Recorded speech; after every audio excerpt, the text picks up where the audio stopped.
your patience during the conversation earlier. Child. Motherfucker, you asked me if I'm in the army. I got a whole goddamn vest on in this goddamn picture.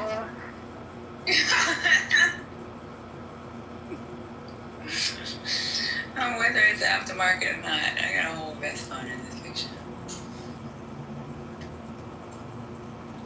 But it's classified when you ask them. That's some shit. There's no centrally classified MOS in the military. Maybe the job that you're doing currently may be classified, but or whatever mission you're on may be classified, but your damn MOS ain't classified. Yeah, we didn't ask about your mission.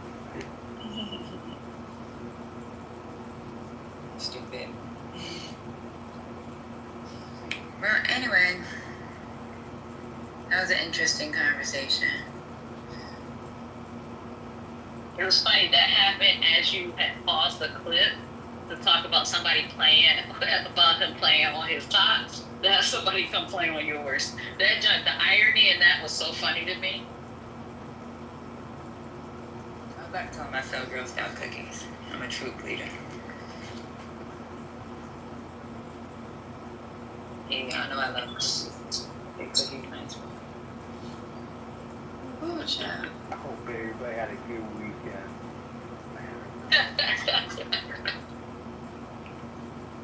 Okay, let me see what's else is going on in the news, y'all. Well, we talked about the Venezuelans describing the bullshit that they went through. Let's see.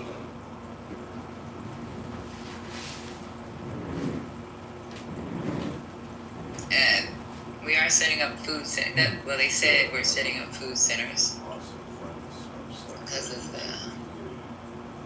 Talk to issue in Gaza. This article says President Donald Trump said Monday that there is real starvation in Gaza, breaking with Israel as U.S. allies face intense pressure to lift restrictions on aid with hunger spreading in the besieged enclave. His comments came amid mounting global outrage over rising deaths from malnutrition under Israel's military offensive in its territory. Speaking in Scotland, Trump said that the U.S. would set up food centers in Gaza as we have to get the kids fed. He disagreed with Israel's Prime Minister Levy's assessment that there is no starvation in Gaza. Trump said that he had seen images of Palestinians on TV and that those children look hungry. He later added that these scenes were real starvation and that you can't fake it. The partial easing of restrictions under a new round of tactical pauses has done little to quell fears of the spiraling hunger crisis. This is progress, but vast amounts of aid are needed to stave off famine and this health crisis. So there is a clip.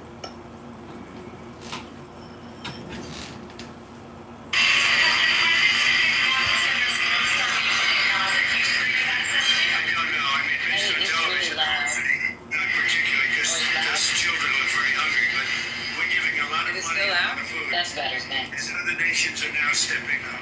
I know that this nation is ready. It's a humanitarian crisis. Right. It's an absolute catastrophe. Nobody wants to see that. And I think people in Britain are revolted at seeing what they're seeing on their screens. So we've got to get to that ceasefire. And thank you, Mr. President, for leading on that. And also to just get more and more aid in. Again, America's done a lot on this. A lot of countries have done a lot. We're now working with Jordan on getting direct aid drops in, but this is a desperate situation. Are you going to think Israel has done all it can for people's casualties again? Well, I think nobody's done anything great over there. The whole place is a mess. It'll get straightened out, but it's a mess. They have to get food and we have to get food and safety right now. That's it. Yeah, when he was talking, he said, "You're doing great as the lead." And he was like, you know how he has his eyes halfway closed and he's always shaking his head up and down. Like, yeah, he's running this shit. But Trump is running these niggas crazy, for real. They be kissing me, like, Now, what country is that? He's in the UK?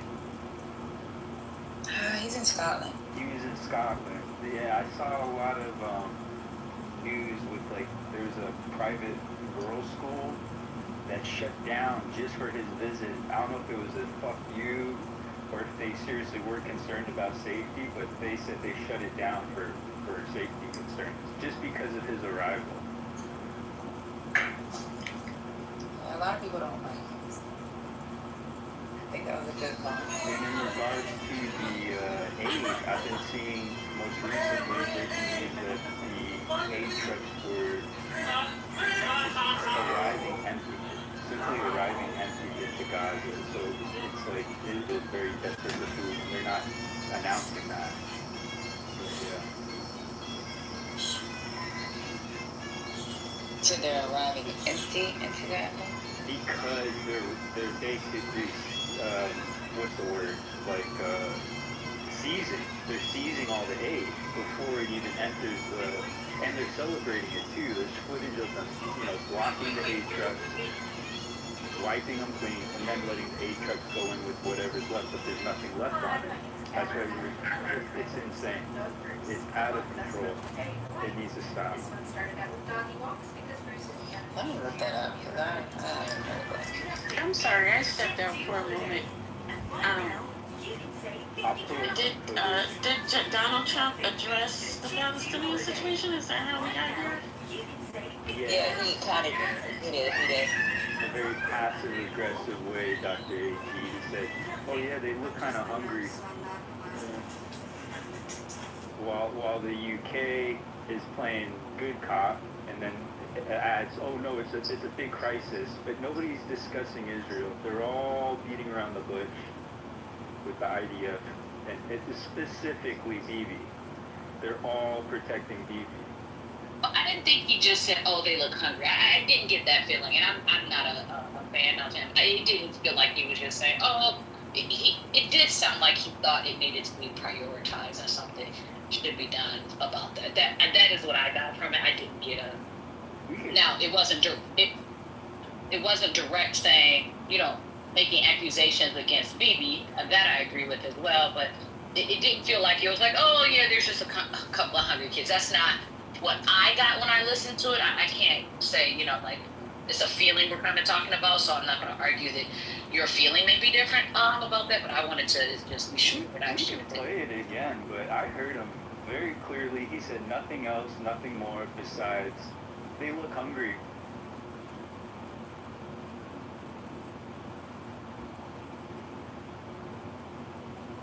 And starvation is, hungry would be an understatement. When you're seeing their bones. Yeah, I'm happy if Patty wants to play it again, because I didn't hear that. But I definitely heard him say aid needs to get there. That's really important. I just didn't hear that, and I could have been listening with some type of pro-Trump bias. I agree with you about the UK or the Scotland representative. I definitely agree with you there, but not with what. Again, it was good cop, bad cop, because they're just deflecting from the root, the root of the issue. Miss Cleo, I think CEO did a Jedi mind trick, and he might have turned you into a MAGA, Miss Cleo. Oh, hell no. That did not happen. The most I was saying is I didn't think he just belittled it. I just didn't. I don't know. No, I know. I was. Yeah, I know. I thought it kind of made my stomach hurt.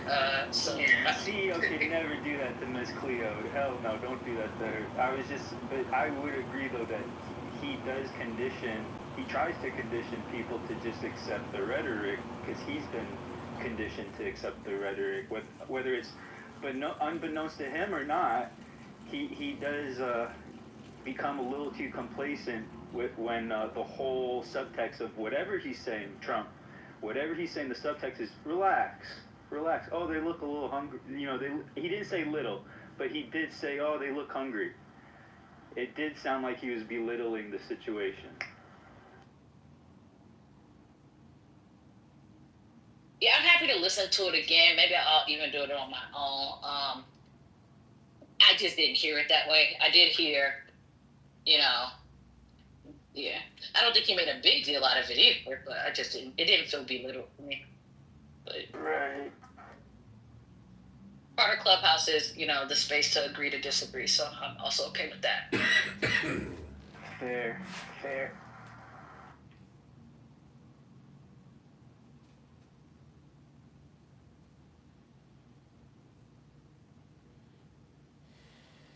The Netherlands has declared Israel as a security threat, which they've never done in their history, and that's very telling, if you ask me, of the global climate, geopolitical climate.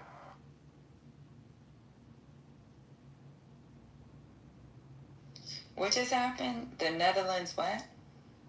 Has declared Israel a security threat, a national security threat. Oh, okay.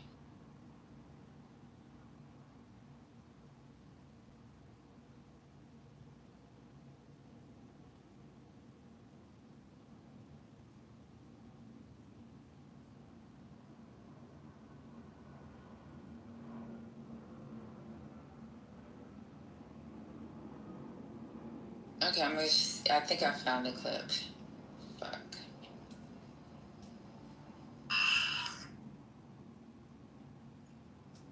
Okay, so let me go back in the music mode. I found it.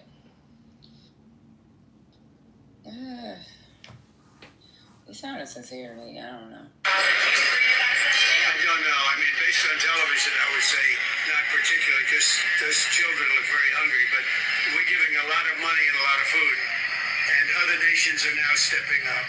I know that this nation is, right? It's a humanitarian crisis. Right. It's an absolute catastrophe. But nobody wants to see that. And I think people in Britain are revolted at seeing what they're seeing on their screens. So we've got to get to that ceasefire. And thank you, Mr. President, for leading on that. And also to just get more and more aid in. And again, America's done a lot on this. A lot of countries have done a lot. We're now working with Jordan on getting direct aid drops in. But this is a desperate situation. Are you going to think Israel has done all it can do to reduce the casualties of that? Well, I think nobody's done anything great over there. The whole place is a mess. It'll get straightened out, but it's a mess. They have to get food and safety right now. So it doesn't sound sincere to you? Yeah, that's what I was thinking. Like I hear it again. It still sounds very not belittling. If you Right. back it up right before he says, "Oh, thank you, Mr. President," it's like before all that, he starts the conversation because the reporter asked Trump first, and then the UK, I keep forgetting if it's Scotland or the UK representative. That was part of the UK. So. Okay, thanks. Yeah, so he was doing damage control, like the fixer. Yeah, it is a crisis, and he's like stressing the importance, like, hey, don't just like breeze over this, dude. Water, he did say the comment about the hunger. He said, yes, I realize the people, they're pretty hungry, but we're trying to get the aid in. And that's when the Scottish guy came in. So he did mention the hunger. I think it's all how we hear things. It's all filtered through what our perception is. So you're going to amplify that because you feel a certain way about it. It's not because I feel. It's because I've been seeing the footage daily. Well, I mean, you know what I mean? When I say you feel, yeah. I don't mean it in a dismissive way. Let me rephrase. You have a particular disposition toward the Gaza crisis. So when you hear it, the intensity of what you're hearing might be inflicted by that. That's all I'm saying. Because even his initial thing was they looked pretty hungry to me. It was almost somebody was actually trying to make it sound like it wasn't. He's like, well, they look hungry to me. Not, look, like to me it felt like, yeah, this is not. It's genocidal starvation. It's past hunger. I get hungry throughout the day. You get hungry we get hungry throughout the day. I think we need to distinguish the difference between starvation and hunger. And that's what was so dismissive, belittling, and just egregiously offensive. I feel like, I hear you, but I feel like that's, as much as I think he talks ridiculous all the time, I really do. Could he have used starvation? Yeah, I don't disagree on that. But I don't think the intent of him using hungry was to minimize what was going on. I think everything in the message sounded like he thought there was a problem. And not only thought there was a problem, didn't think anybody was doing enough. So I don't know. I hear you, but to me, that clip doesn't support that narrative. I'm not saying there aren't other ones that you could, highlight that do. And my supporting claim to that is that they didn't mention Bibi Netanyahu, and they just wanted to kind of, it seemed like, buy Bibi more time. Oh yeah, they're hungry. Yeah, we are getting aid to them because they're hungry. But that's not what he's what are you expecting? Yeah, what are you expecting in that moment for him to come out and just completely put Netanyahu in the grinder? I tried to make a segue. I tried. We can't go around it. We gotta go through it, y'all. It is what it is. But yeah, that is what I expect, CEO, in 2025. That is what I expect. What? Just tell me what U.S. president has done that. I guess you're right. I think the greater point, though, Water, and to CEO's point, too, I think the greater point is, there's a way that diplomacy works. If you want an all-out fight with somebody, right, then you start at level 8, and then you go to level 10, calling people out directly in public for their behavior. Like, that's a way to escalate a person's behavior, especially if you're dealing with someone who is, in Bibi Netanyahu's case, who is battling in many ways his public perception, right? Like, he don't want to go to jail. He know them people about to get him. So you don't want to exacerbate. Sort of like the Hey, excuse me, man. I think you're not going to interrupt me, sir, because I'm not. Oh, I'm sorry. I'm so sorry. Go on mute. Thanks. So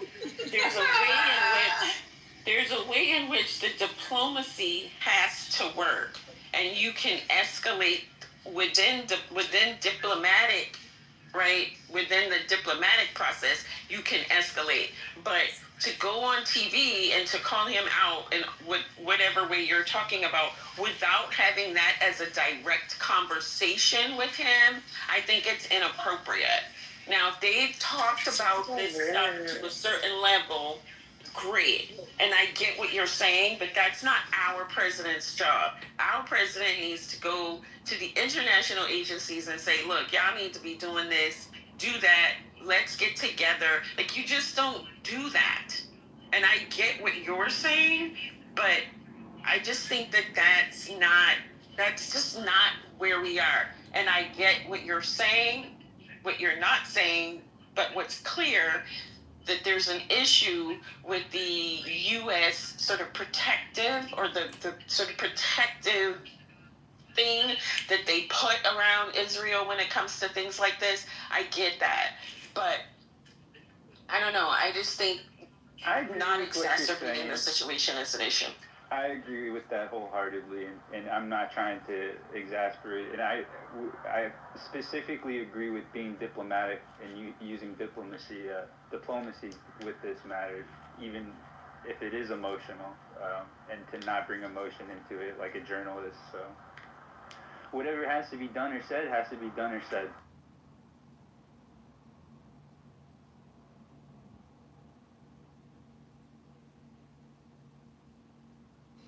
Okay. Go ahead, Trippy. You want to say something? Triple. I just needed you guys to pray for me. Okay, what are we praying for, love? Okay, so someone was trying to put some voodoo spirits on me, and I just need y'all to keep them away from me. Okay, we got you. You motherfucker got voodoo spirits.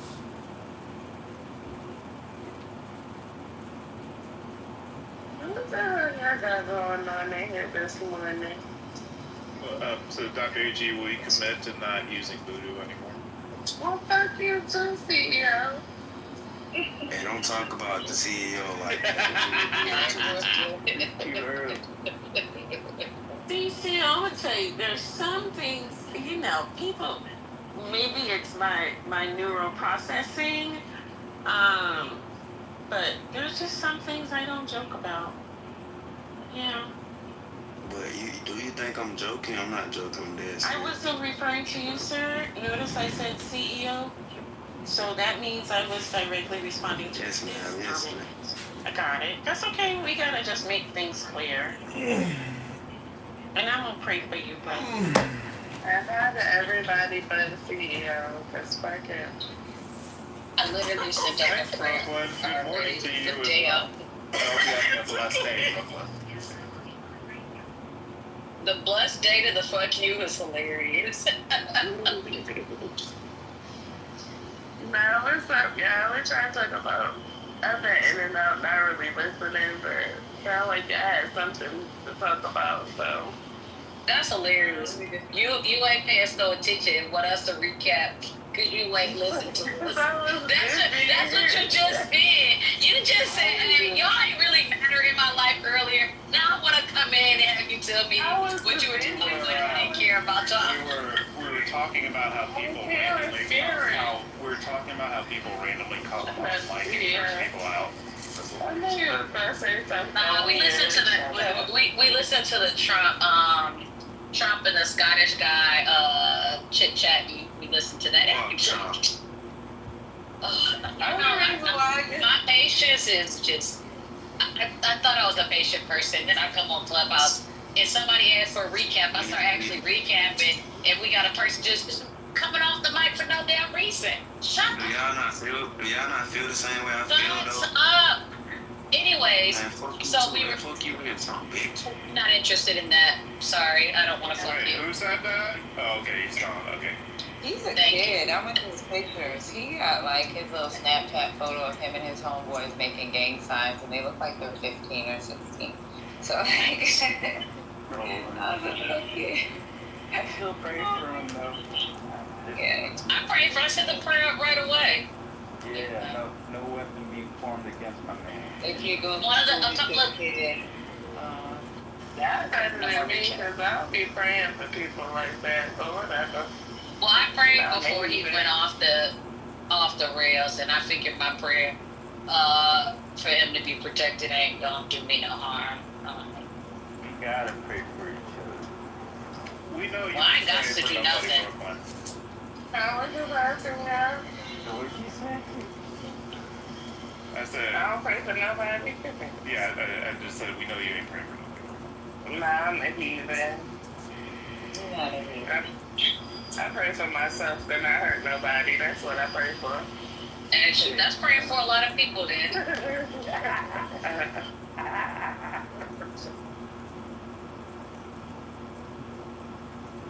That was How was everyone's weekend? What you said? How was everyone's weekend? It was lovely. Thank you for asking, man. I feel recharged. Yep. Are you gonna make sense this week? Because that's what we praying for today. Are you on Clubhouse? You have a You are different very application than I- ambitious. Yeah, she is very ambitious. I was like, yo, she must be signed in through a different app than what I signed into. I mean, one day wanted to make something. Ain't no time we're praying for it. Maybe it's my diet. Maybe Maybe make it sense sometimes. He makes Thank you, some thank fun. you. I make more sense when I'm really well fed, and then I make some angry sense when I. Well, that's why you so angry about being hungry. You be hungry a lot. Oh, I understand. I get it. When I say hungry, I'm talking about mushrooms. You know what I'm saying? No, I don't know what you're saying at all. I don't like mushrooms, period. When he's high, unfortunately, you like, I don't want him to be high, but when he's high, He's better. Yeah, I'm but myself. when he's not high Damn. on drugs, he just be all over the place. Maybe you should microdose. Yeah, You it's should just a microdose. micro. Yeah. Exactly. I ain't high. I'm just functioning. Yeah. No, you're not high without your drugs, and it's crazy. You know, one of these guys I used to serve with, they got out. His ass was doing drugs for like 13 years, never got caught. We did random urinalysis, right? when he finally decided he wanted to go clean, his wife ended up leaving him. And his wife was the one that cried and complained. She's the one that came and talked to us about he was doing What this. kind of drugs was he doing? Girl, he was doing coke, drinking. Yeah, nah. And it's crazy because he'd be at work. You know, coke keeps you up. This motherfucker used to be at work at 4 o'clock in the morning, getting his slides together. I was like, damn, this motherfucker productive than a motherfucker. We sent his ass off to rehab. He comes back a couple months later. He's going to counseling. This goddamn officer couldn't do shit. He couldn't function. Like, he got lazy. It was just bad. It was just all around bad for the Army. It was bad at his house. His wife was like, when his wife was talking to me and my sergeant major at the time, she was like, sometimes I'd rather he had just stayed on drugs. Like, it's crazy. You know, they say thank a veteran for their service. Stop that bullshit and start thanking the spouses of veterans, because they the ones holding it fucking down on the goddamn front line. They don't get enough. I'll give you that. The spouses that are loyal. Yeah, exactly, yeah. The true ones, yeah. The ride or die.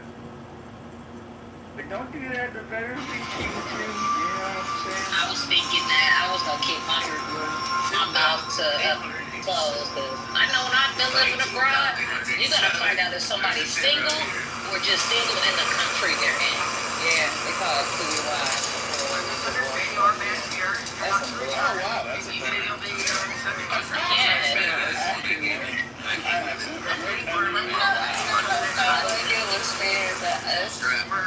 Regular weed smokers couldn't pass drug tests, but cocaine is cool. It's not fair. I never thought that was fair, and those are real drugs. You know what I mean? Like, I just don't, I never understood it, but thank God that the laws have changed now, but us, you know, us good weed smokers, we never did anything to society, nothing. We made it never. Yes, It's a big stretch. as a weed smoker, I never met a, where have you in the news? Where has a weed smoker ever been in the news besides get hold of weed? You can't even think of a time, can you? See? That's what I'm saying.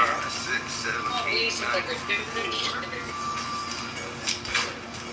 look, when I get there, lots of people, what they say, oh, smoke weed, yeah, I just don't want to be very strong. I don't think being a weed smoker, me do it become a felon, but I definitely know felons who smoke a ton of weed, like legit. Yeah, it's different. Like being a felon, like you smoking weed is totally different. But the weed man called the felony, it was whatever he was doing that was felonious was called the felony. Or you might have got caught with weed, and that was. Well, I mean, I like getting away with felonies because you can do anything you want as long as you're willing to do the time. Yeah. Why is he? Too early for that shit. It's never the right time. Actually, it's too early. It's too late. It's not on time ever. This is wild. Holy shit. What are you doing, Doug? This is wild. Just Now you guys are not going to pay remembering my money. my sermon from yesterday from church, and I was thinking about Revelation. But I'm doing good. Looking at the green side of grass, loving life. Thank you for asking. What was your sermon on? It was actually kind of fire and brimstone about how Jezebel was telling Christians that they could marry non-Christians and the calamity that happened and blah, blah, blah. And I could tell like that? it would get really boring. It would get boring really quick. Are you an evangelist or a Southern Baptist? I'm a Southern Baptist that is an evangelist. So That makes sense. you said Jezebel was talking about Christians. I mean, which Jezebel are you referring to? Because there's two in the Bible. Are both of them in the Old Testament, or is one in the New Testament? One's in Revelation.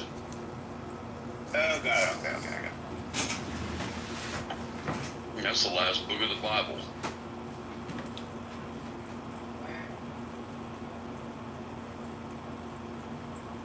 No, it was, she was telling, I know this was a really important relationship to you. Fuck you. And I just respect it. And I feel tremendous guilt. Fuck you. All this fucking sarcasm. And I agree with Guys, you. get over him. You don't deserve the sarcasm over how long That you fucking wrong you are. visit with him. It's pretty obvious, right? Now you'll have to go to Dubai to make it up. Not only that, he's fucking wrong all the time. Like, you got all this sarcasm and you're wrong all the time. See, next time I'm in Dubai, Hey, you and me, cigars. see? Next time, out of here, fucker. You're never in Dubai. I've been through the airport once, so you will have to come to the airport or meet up with me probably. But. Oh no, I'm going It's to a the really airport. nice airport, though. The Dubai airport is really nice. Obviously, you know that. Yes, dog bugs. Swear. There's palm trees inside.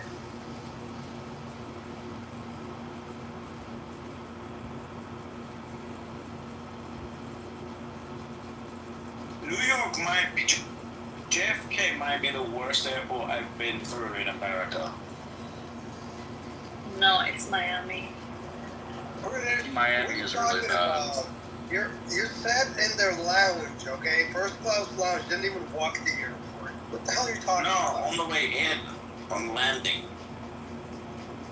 They don't have that. arrivals lounge. Because they didn't greet you with a carriage. No, Yeah, no, I'm just saying the aesthetic. Yeah. The aesthetic of the lounge. I mean, the aesthetic of the airport is just like shit. Yeah, LaGuardia, they're putting a bunch of money into, so it actually is a little bit nicer. There you go. But now you have to walk for fucking ever. So it's kind of, because that was the one good thing about LaGuardia. There were a bunch of gates where, like, you could get to the door 3 minutes from your gate. And now it's like fucking 15, 20 minutes, like, which JFK was always that same way. Well, they kind of modeled it after London's Heathrow, where you walk. That's really not true. You land in Heathrow's premier terminal, which is Terminal 5, and it's amazing compared to JFK.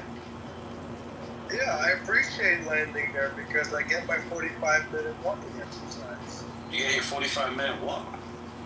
Walking exercise. It's not true. It's Yes, not true. extent. LaGuardia has very little international stuff, though, because they've got like a 2,500 mile limit or something. Terminal 2, you're right about. Terminal 2 sucks in London. But Terminal 5 is great. Only problem is, only fucking British Airways flies there. Brussels and Schiphol, you have to walk along. Schiphol is also nice as well. But again, I'm not even talking about, it's just the aesthetic, you know? You land in JFK and it's like, wow, I've just landed in fucking Nigeria or something like that. Like, the fuck is this? Brussels airport is a horrible layout. It sucks. Schiphol is nice though. It's nice, Amsterdam. it's big, but you have to walk a lot. Brussels Yeah. is the one that you have to walk so much. Dude, you know what's a piece of shit is Heathrow. Everybody was like, Heathrow. Exactly. Heathrow is good. No, it really depends on the shit. terminal. Which terminal did you go? I was in the fancy terminal at, the British Airways first class lounge and everything, and like, Five. I still just felt like Heathrow was kind of grungy and old and. Have you been through Terminal 5? If it was Terminal 5, it's the newest Yeah, with the one. shop, with the shops. Yeah, I mean that part was nice. No, but the rest, every terminal has shops. well, this was Like like that's what all I'm the. saying. Yeah, this was like this was like Hermes and Rolex and all that. They you know. got that in Terminal 2 as well. How long ago was that? I don't know which terminal I was in, to be honest. I didn't There you pay go. attention. Yeah, there's basically out of 5 terminals, 4 are shit. Yeah. That sounds like a bunch of guys who have never flown through LAX. LAX is a shithole, also.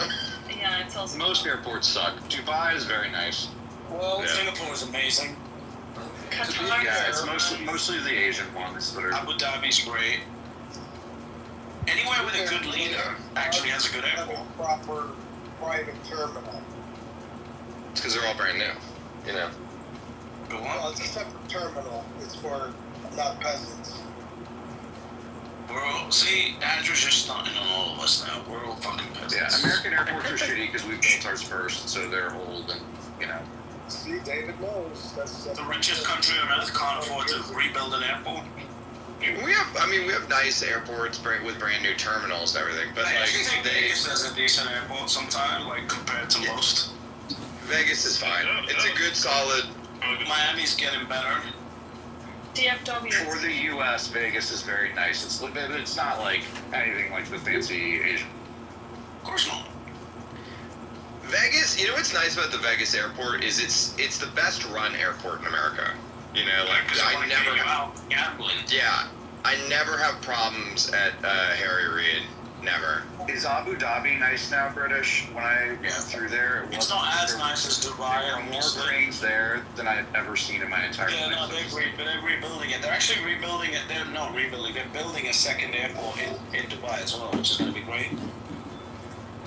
I believe Japanese have the best operational airport, Narita. They claim that they've never lost a single piece of luggage in 30 years. Ever. I believe it. Narita's nice, but it is like, it's older than a lot of the other. Like it's like nice and very clean and everything, but it's not like it's not brand new. It's right. It's super efficient. I will say that if you're in the first class lounge, every airport is more or less the same. No, all the American first class lounges are trash. Not in Tanzania. Well, the American ones are pretty bad, actually. Yeah, that's true. Come to Emirates first class lounge in Dubai. So I was in the Qantas one at LAX. It was very nice, and then the British Airways one in Heathrow was very nice. The new Capital One lounges are actually really nice. I don't even have the card to be able to get in. They won't even give you the card. You won't even get a Capital One card? I Is your credit score?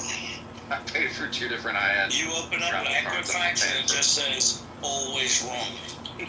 All in on Bitcoin is what it said. I'm not a big airport lounge guy though. You know what I mean? Because like I try and it's better to just get there and fly out. Yeah, cut your time in the airport. You know. Although the best thing about Dubai Airport, first class and business, is you can actually go into the lounge 24 hours before the flight, right? Yeah. And you can basically live in there. Like, yeah, it's amazing. I have slept in Dubai Airport. They have got like these little rooms. Yep, I have too. They're amazing. Yeah, they got hotels, yeah. They got that in No, Colombia. they're not hotels. They're like they're just like a part of the lounge, but they have got like your private little room, and you go to sleep there. Yeah, British. Issa's not talking about a hotel inside the room. She's talking about a pod. It's actually... No, it was a hotel. It's a little pod. You get stuffed into like a cucumber, then claustrophobic. No, it was not that. It was part of the lounge, but they have got like these individual rooms. I just went there for like 3 hours or 4, but I really needed to sleep.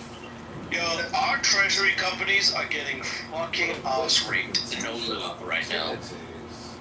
Well, what else they opportunities I use jet sneak? Yeah, where the fuck is Jimmy, bro? How's sweet baby Naka doing? Is it doing okay? Bro, no, it's not doing okay. We're under $11 right now. Just barely. It's doing fine. It's $10.99. We're getting fucked. We're getting railroad, and then MSTR is about to fly. And, you know, David Bailey has still got $750 million locked up until August 11th. It's coming soon. Oh, I just need to, I want Naka to get, what did you say? It was going to get to $1,000 a share? Yeah, we got, minimum. I'm gonna tweet that. American Hollow just told me Naka's going to $1,000 a share. I'm gonna go ahead and tweet it. On it. It'll pump it for you. Tweet it. David Bailey, I retweet that shit. Today I'm going to be trying what many consider to be the worst alcohol in America. Today I'm going to Oh shit, Simon Dixon is just posted a tweet saying, I joined the Bitcoin community in 2011. I still remember the Bitcoin Not Bomb segment on Let's Talk Bitcoin. Fuck Zach Shapiro and his ex-CIA team at BTC Policy Org. Fuck banks, fuck empire, fuck war. Ooh, he feels That's irrelevant. amazing. He feels irrelevant in He's irrelevant. in high school contests. You should be able to lean into that, British. We got to get Bohan to come back to Twitter to respond to them. Wait, so what happens if somebody tells them that they were in earlier? Will he blow a gasket, or what will he do? Be like, I was in 2010, and I remember when faggots like you weren't even here yet. That's what you need to say. No, we need to get Mohan to respond, and it's like, well, I remember the Bitcoin Not Bombs on Let's Talk Bitcoin, but I don't remember you in 2011, Simon. Are you sure? That'd be funny. Mohan's not into Twitter drama though. I know. Which is smart.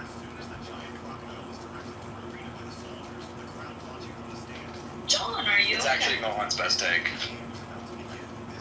Only good take. I love Simon Dixon railing against Zach. Like, trying to use Zach to regain I like that he relevancy. put asterisks in his fuck too. He's too polite to write fuck. Who is he really? I mean, I've seen him around for like 18 months. He lost a bunch of money on Celsius is where I first heard about him. He's an OG. He's an OG. He's an OG from back in the day. He's been around a long time. He's just kind of a bit of an ass clown from Bitcoin's early days. He tried, he does have a chip on his shoulder because he tried to do something from the Isle of Man years ago. His time sucked, but he was unable to get into the something from the bank or into banking through that. Bank of the Future or something. Yeah. He did do Bank of the Future with some deals and, unsurprisingly, pretty much all of the things he stuck his hand into just was a miserable failure compared to Bitcoin. And true failure as well. Projects just failed. I think he wrote a book in 2011 or 2012 or something that's the first to say Bitcoin, as he claims. I don't know who knows, but probably. But see, he was there in the early meetings back up, and he knows exactly what Bitcoin was supposed to do. Oh, got And it. BlackRock, He's like a certified. And how dare we support BlackRock and allow them to co-opt Bitcoin and take over.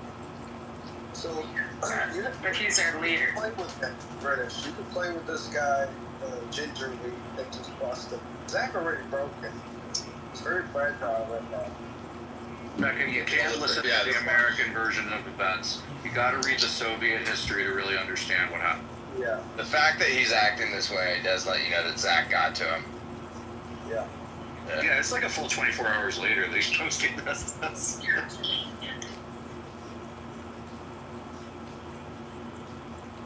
He's been thinking about it the whole time. He's been crafting this perfect tweet.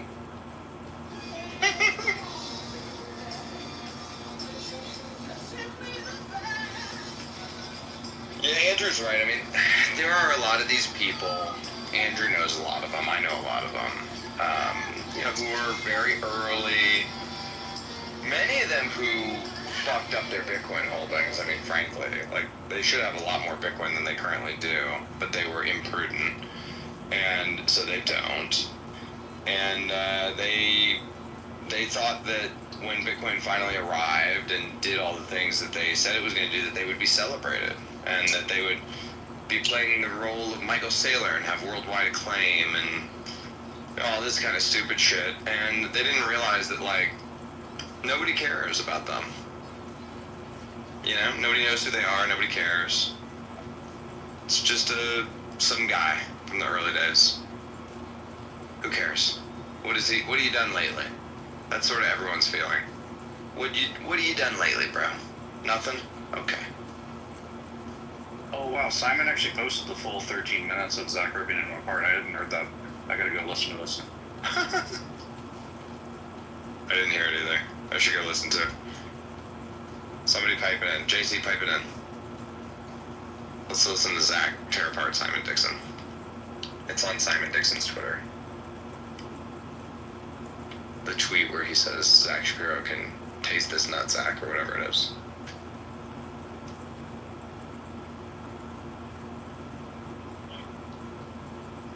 Trump's thinking that Netanyahu is a hero. What do you think is behind that?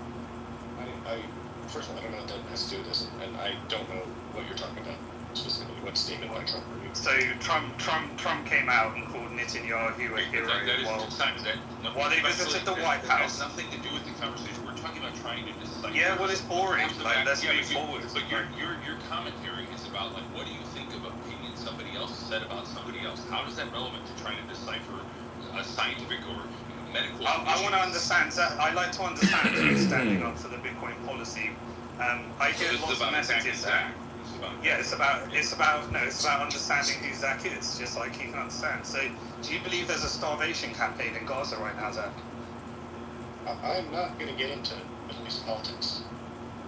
It's not Middle Eastern politics. Is there a starvation campaign in Gaza right now? You talk about Israel.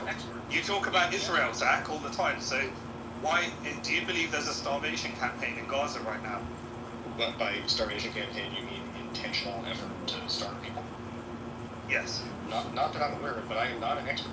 I wouldn't be the one to know.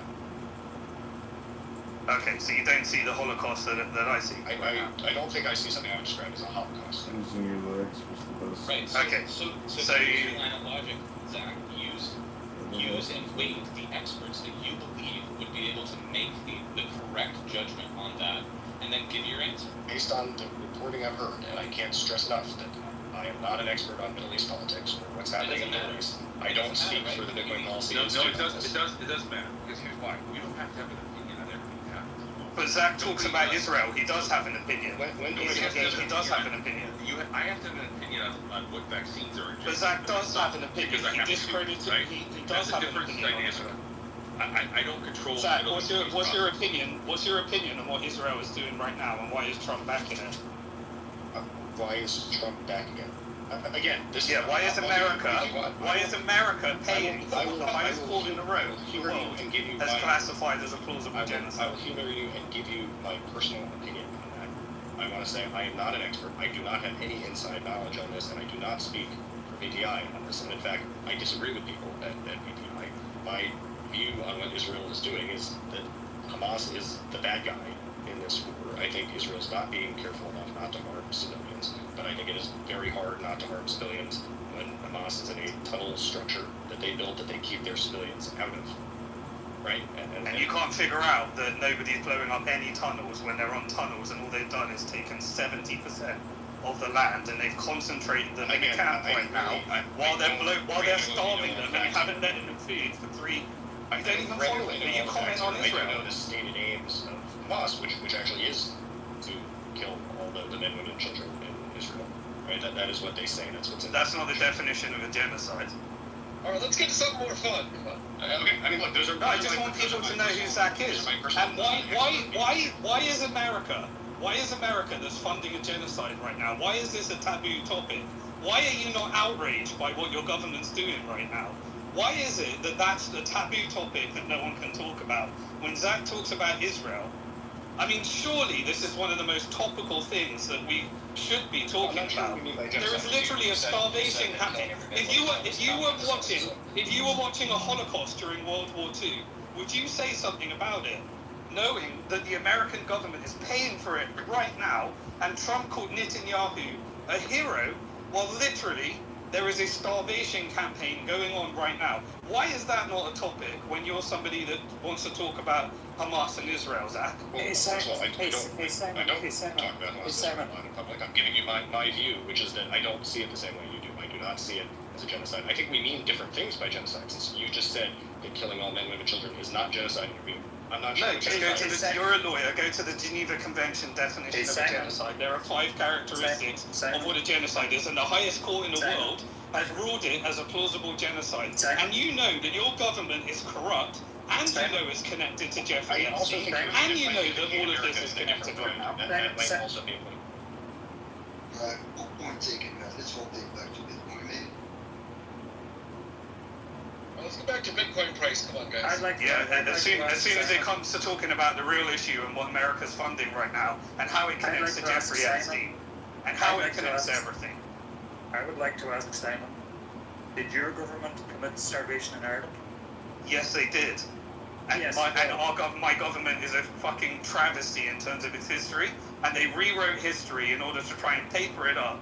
And America did exactly the same as that power structure was transferred over. It's not the same.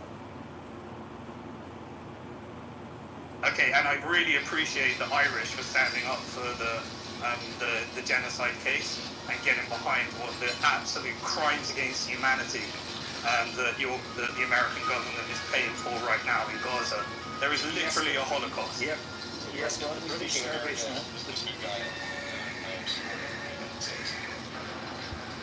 Okay, well, you're supportive of all the covert funding of terrorism and all the things that I try and help people. Yeah, because you don't even know who funds Hamas. You don't know the subject. Can we please move on? Please move on to something else. Yeah, Joe, always move on when it comes to talking about America's role in Israel, because in the world, it is the most important topic at the moment right now.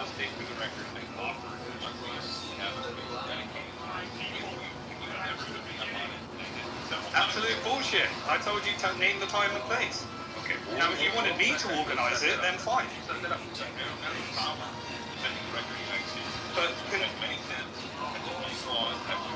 But I'm talking about the sin of today, the sin of right now, the one that all Americans don't want to talk about, the absolute Holocaust and campaign of starvation. And actually, there is a company called Gaza Humanitarian Foundation, GHF, that is actually funding, via America, the crimes against humanity that are being committed systemically, routing up Palestinians into a concentrated part of Palestine while Israeli IDF terrorists are shooting at them and massacring them. But your media doesn't tell you that. You don't care about that. That's the untalkable, because this is what props up the dollar. It's war, violence, death and destruction. And your media covers it up. And that's the issue. That's the issue of the world right now. And no one wants to talk about what's really happening. About this all day long. There's spaces on Israel and Hamas all day long on here. I see you in there. Okay? So to say no one wants to talk about it, I think is a little bit of a stretch. I'm talking about people.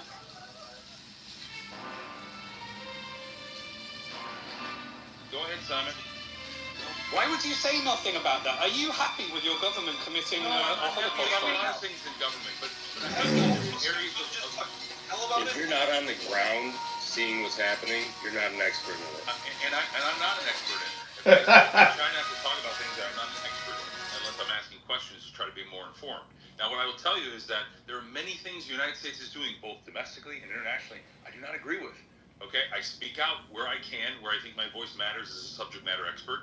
Other situations, I listen, and I don't just have to preach about it. Okay. Now, what I'm telling you about right here is that we have an opportunity to discuss what I think most people are in the space for, which is financial related, Bitcoin related, opportunities for people in the United States and even outside the United States. But if you want to derail this to a Hamas-Israel discussion, fine. We can do that. But no, I just find it implausible that there is a Holocaust going on right now, and your government is the one that's the primary sponsor for it, and no one thinks that it's even worth talking about. I find that inconceivable, because everyone would have talked about Inconceivable. And you're not on the ground. You don't know what's happening. But I do watch every day for 650 days exactly what's happening on the ground, and listen and engage with people that are on the ground right now. Are you doing that? This is becoming fresh. A little joint and some tea. Relax. This is a conversation to have on another space. I'm not saying it's good or bad. This is like we got a 3,000 Bitcoin invader. Somebody around Zach's unequivocal, unconditional support for Israel, when they're committing a genocide right now, and it just upsets me, because I know so many people that are dying because of this crimes against humanity that U.S. companies are profiting from right now. Right. Okay. Look, there's a lot of people on side A lot of of this people dying conflict. everywhere and getting killed everywhere and starving everywhere and endless wars, just misery. That's just the state of the world. So we Yeah, but who profits from all of them? Who profits from all of them? Like Israel. Who profits from all of them? Okay, the American government profits from it. What are we supposed to do? Just bitch about it on Spaces? What do you mean you want to go No, protest? not just bitch about it from Spaces. Actually follow the money. Organize. Follow the money. Take action. Gaslighting people by saying this is the best country in the world while it commits a Holocaust, and appreciate that you are the ones that can actually do something about the people that are dying right now. It's only Americans that can stop this right now. You're the only ones, and you're ignoring it like a bitch. I thought you said we were powerless to the overall cabal that controls the world. You're not powerless. Control your money, understand what your government's doing, recognize what you profit from, and fight against your government because people are starving and dying while you're Most of us are not going to profiting. take up arms against the United States government. I think you may have a skewed Don't view take of up arms America's role against in the the world. United States government, but share yourselves in Lockheed Martin. Share yourselves in Palantir. I heard you, Joe, while you were on a space saying anyone that talks against Palantir is an idiot conspiracy theorist. Do you know what Palantir are doing right now in Gaza? Do you know what they're doing in West Bank right now? Do you know what they are building right now? Do you understand that? And what profit? And if you're profiting from that, Joe, why don't you ask the question? Why do you try and discredit someone that wants to talk about it? Military-industrial complex in some ways. Hey, were these Bitcoin spaces start saying we're talking about? This is what Bitcoin was created for. It was created to stand up against the banks. It was created to defund the wars. It was created for this. I know that because I was there and you weren't. I was at those original presentations. I know what we were here for. And if banks want to say, oh, you should put it in BlackRock and make BlackRock more powerful, I have a problem with that, and I would like to communicate why that might not be the best idea for humanity, while you tell me that America's the best country in the world while it's killing and bombing children and starving them. Simply the best. Okay, you get it all out, Simon. That's why Bitcoin was created. Okay, And Bitcoin allows me to boycott the Federal Reserve and the financial Really? that own all those shares. And Bitcoin allows me to own it in self-custody and not hold it with BlackRock. Bitcoin's boycotting this and Bitcoin's preventing all this from happening. Then why are you concerned about BlackRock buying Bitcoin, Simon? Why do you care? I am very concerned about BlackRock buying Bitcoin, and I spend all day. This is really funny. Bitcoin alone doesn't solve all the problems. That's the real answer. I wish I could solve all the problems, but if Americans would actually be more conscious with their money and stop buying into the bullshit that your government is feeding you, that you're the greatest country in the world while blowing up children and committing genocide. Bitcoin gives you more power. It's a freedom technology, but it does not solve all the political problems in the world. And It doesn't solve all the political problems in the world, but if you could stop profiting from genocide and understand and follow the money and stop saying you're a conspiracy theorist, because I actually just happen to notice what corporations are profiting from this genocide and what the incentives are and what the big beautiful bill does and what the CIA's role in this and what Mossad's role and why your presidents are blackmailed and what Epstein is, and you say, don't listen to him, bro, stop talking about that, bro. It's a Bitcoin conversation. We created Bitcoin in order to stop these crimes against humanity.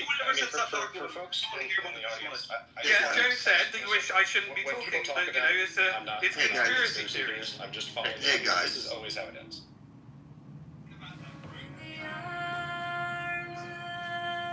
The highest court in the world. Did you catch him saying that? He's against any and all authority, but he appeals to the highest court in the world, which is a joke anyway. And did you like how he said we created Bitcoin? I mean, there's some form of mental illness exhibited there. And he thinks he's very important. Yeah, he's past that. He's suffering from the delusion that a lot of Bitcoiners suffer from, where they think that they're, a crucial part of Bitcoin's story. They're a freedom fighter. They're a champion. They're this. They're that. Only they get to say what happens on Bitcoin.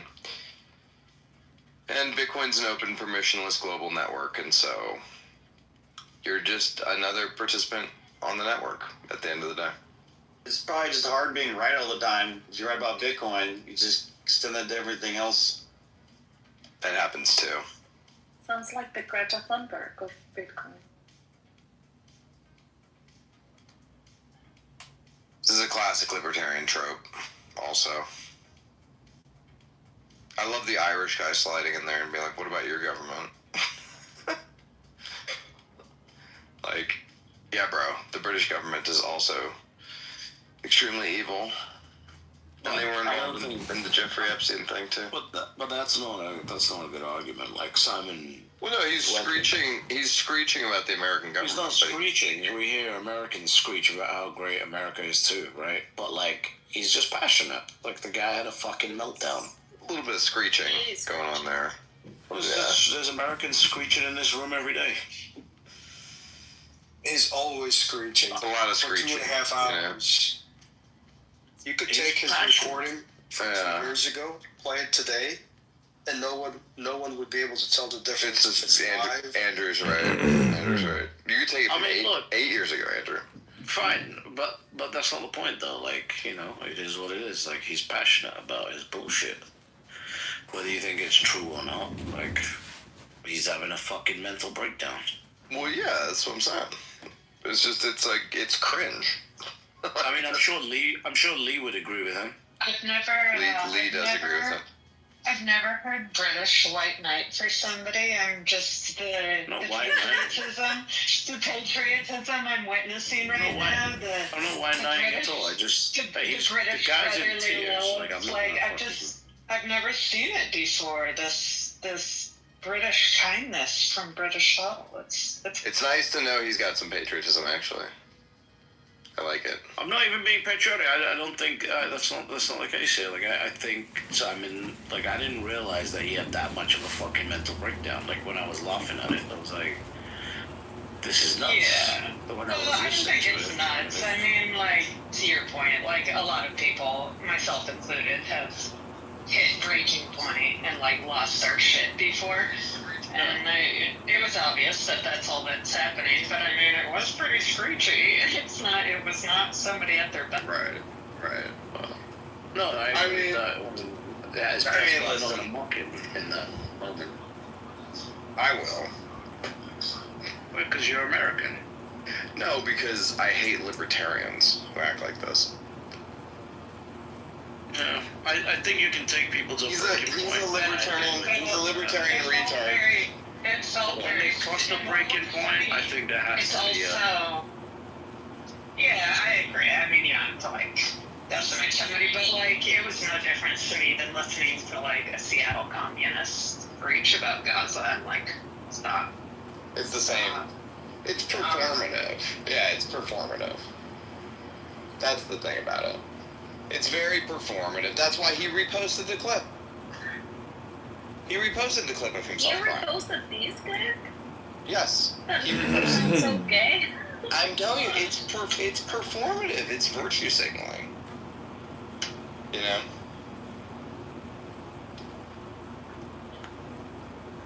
Simon Dixon has no problem scamming people. He's a faggot. Like, fuck him. He can cry all he wants about his stupid bullshit that he pretends to care about, but it's a virtue signal to cover up the fact that he's a shitty person. So, spare me. I know who he is. I've watched him for many years. You know? Do you think there's any truth to what he says? What about Gaza? Everything I think it is a genocide.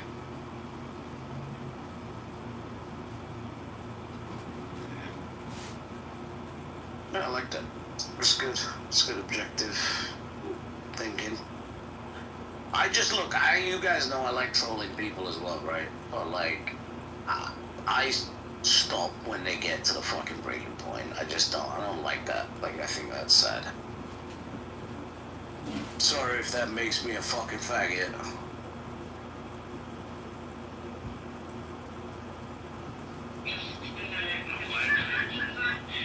What were you saying, British? I'm just saying, I like trolling as well, and I like taking people almost to the breaking point. But I don't like taking people past the breaking point. I don't know. Apologies. Well, that makes me upset. Simon Dixon took himself past the breaking point. You heard it. No, Zach. Like, You know Zach has the ability to do this. Come on. Bro, if you let... Listen, man, if you just damage to himself. If you let yourself get that triggered off of what I heard Zach doing in there, You Zach don't know is how long he lost it before, right? I don't know. This is a weird take from you, British. I know.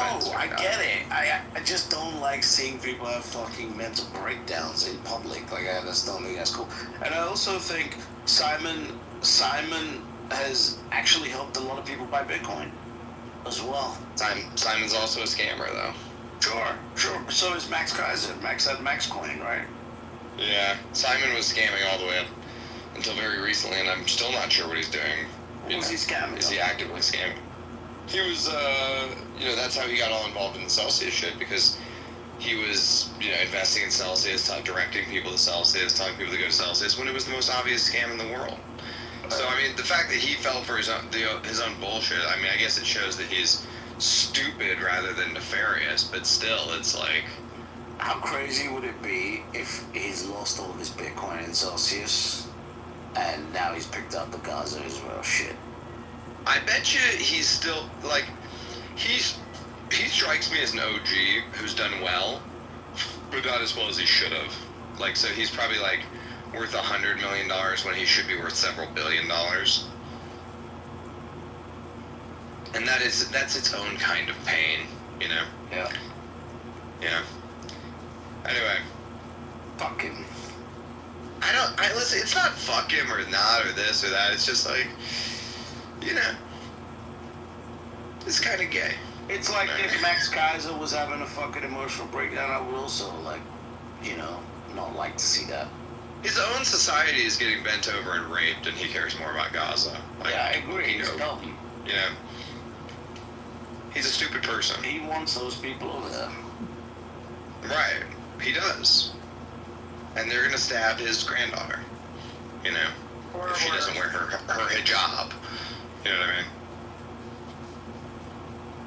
So. Here comes the fucking perpetrator with the faggot PTR. We just saw what you did to Simon. British is very... Oh yeah, he posted stuff by crying. Yeah. British is very butthurt about it, actually. On Simon's behalf. He's butthurt by proxy. No, British just said it was hard to listen to. Because Simon's really having a mental breakdown. Yeah, so. He's having an emotional breakdown. What's weird is that clip, I listened to some of what he posted. By the way, several of his followers now tagging Nick Fuentes and Dan Bilzerian, which I'm not sure what they're going to do about it, but it was apropos of nothing. Like, we were talking about Bitcoin, and then we were talking about his wild conspiracy theories, and then he realized the conversation wasn't going in the way that he had hoped, and so then he turned to Gaza. And so most of what you're hearing, people like snickering or whatever, it's like, it's because that had zero to do with the conversation that was happening before. He just felt like that was the high ground he could stand on. It's performative. That's what I said to British. It's performative. You can tell it's performative. That's why he reposted the clip of himself having his own mental breakdown. Because it's a performative mental breakdown. Well, at least he left in the beginning where Joe was saying, what does this have to do with what we were talking about? Right. Yeah. And I don't know if you get to the end, but he eventually gets kicked off the stage by one of the moderators because he devolves into just straight up, real anti-America propaganda. No, we didn't get that far. He only we just listened to what he posted. That far. Yeah. That's it. But I mean, it's performative virtue signaling. Come on, is it anything other than that?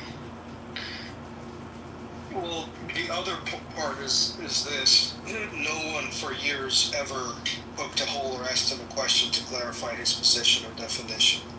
No one ever did it on Spaces because of their decorum and all that. And as soon as someone does it, you busted him. He would have melted down years ago.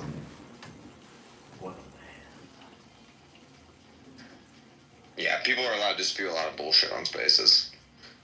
Well, he's paid attention for 650 days, so I mean, there's just too much for him to cite, so you just can't. Oh, and then the most painful, the other really painful part of this that I think is not in the clip was this started when we were talking about the general conspiracy theories before we got to Gaza. He was going back and forth with Joe, and he was doing this thing that conspiracy people do sometimes where, like, Joe would ask him to clarify his point, and then he would be like, have you read this 800-page PDF from Whitney Webb on blah, blah, blah, blah? And it's like, Joe would be like, actually, last time you mentioned that, I did read it. Have you read this other fringe thing? It's like you can't talk about it unless you've read the full canon of... It's like the communists. It's like, if you've not read Trotsky, you can't have this conversation. Right. Yeah, those are just moves people do when they're losing the debate, you know? Have you not read Trotsky? What a...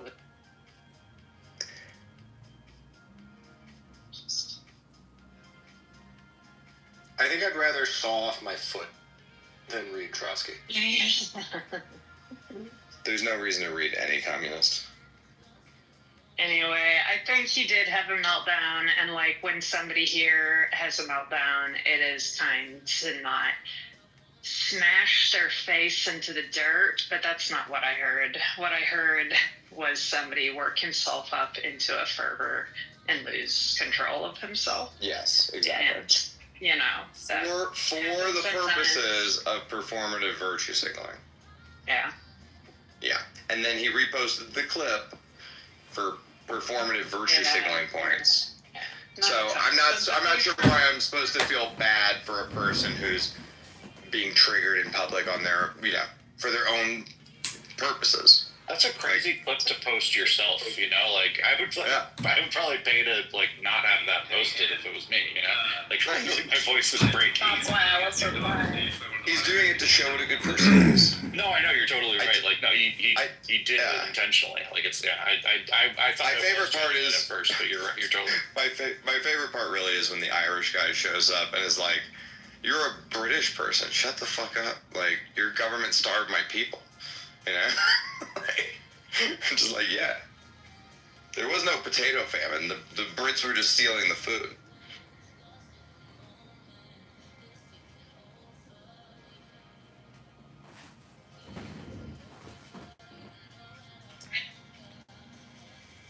The WikiLeaks conversation is worth listening to. Oh yeah, Rob was feeding me fact checks in the background.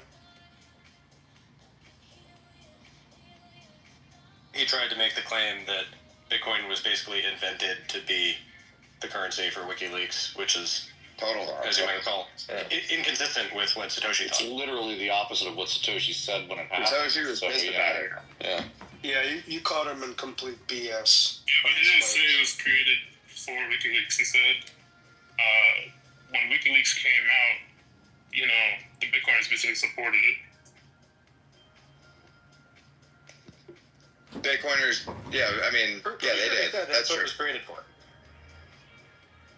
It obviously wasn't created for that. The Satoshi quote is, you know, if you let it in WikiLeaks too early, you're gonna have to find it's like kicking the hornet's nest and gonna bring a lot of attention. In the real world. You can't live Yeah, your life Satoshi on was worried Devin. Sorry. that it was just not, it was not This time is what I call for that kind of behavior. Utopian Bitcoiners. Satoshi was being trying to be prudent. Bitcoin was and the community was like, no, fuck that. It's the exact opposite. And obviously Satoshi doesn't have any power to stop anybody. Yeah, that was what it proved. Satoshi said, hey, don't do that with your Bitcoin. And Bitcoiners said, go fuck yourselves. It was actually, it was important for that reason, you know, that like nobody could, even Satoshi himself couldn't stop anybody from doing what they wanted to do. So that was an important lesson from it.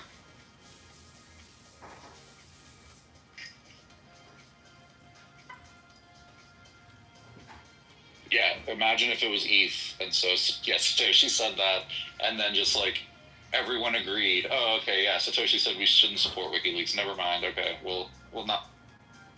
Yeah, if you look at the tweets about the Satoshi quote, one of the guys that tweeted it, like, this is not Satoshi running away. This is Satoshi following protocol.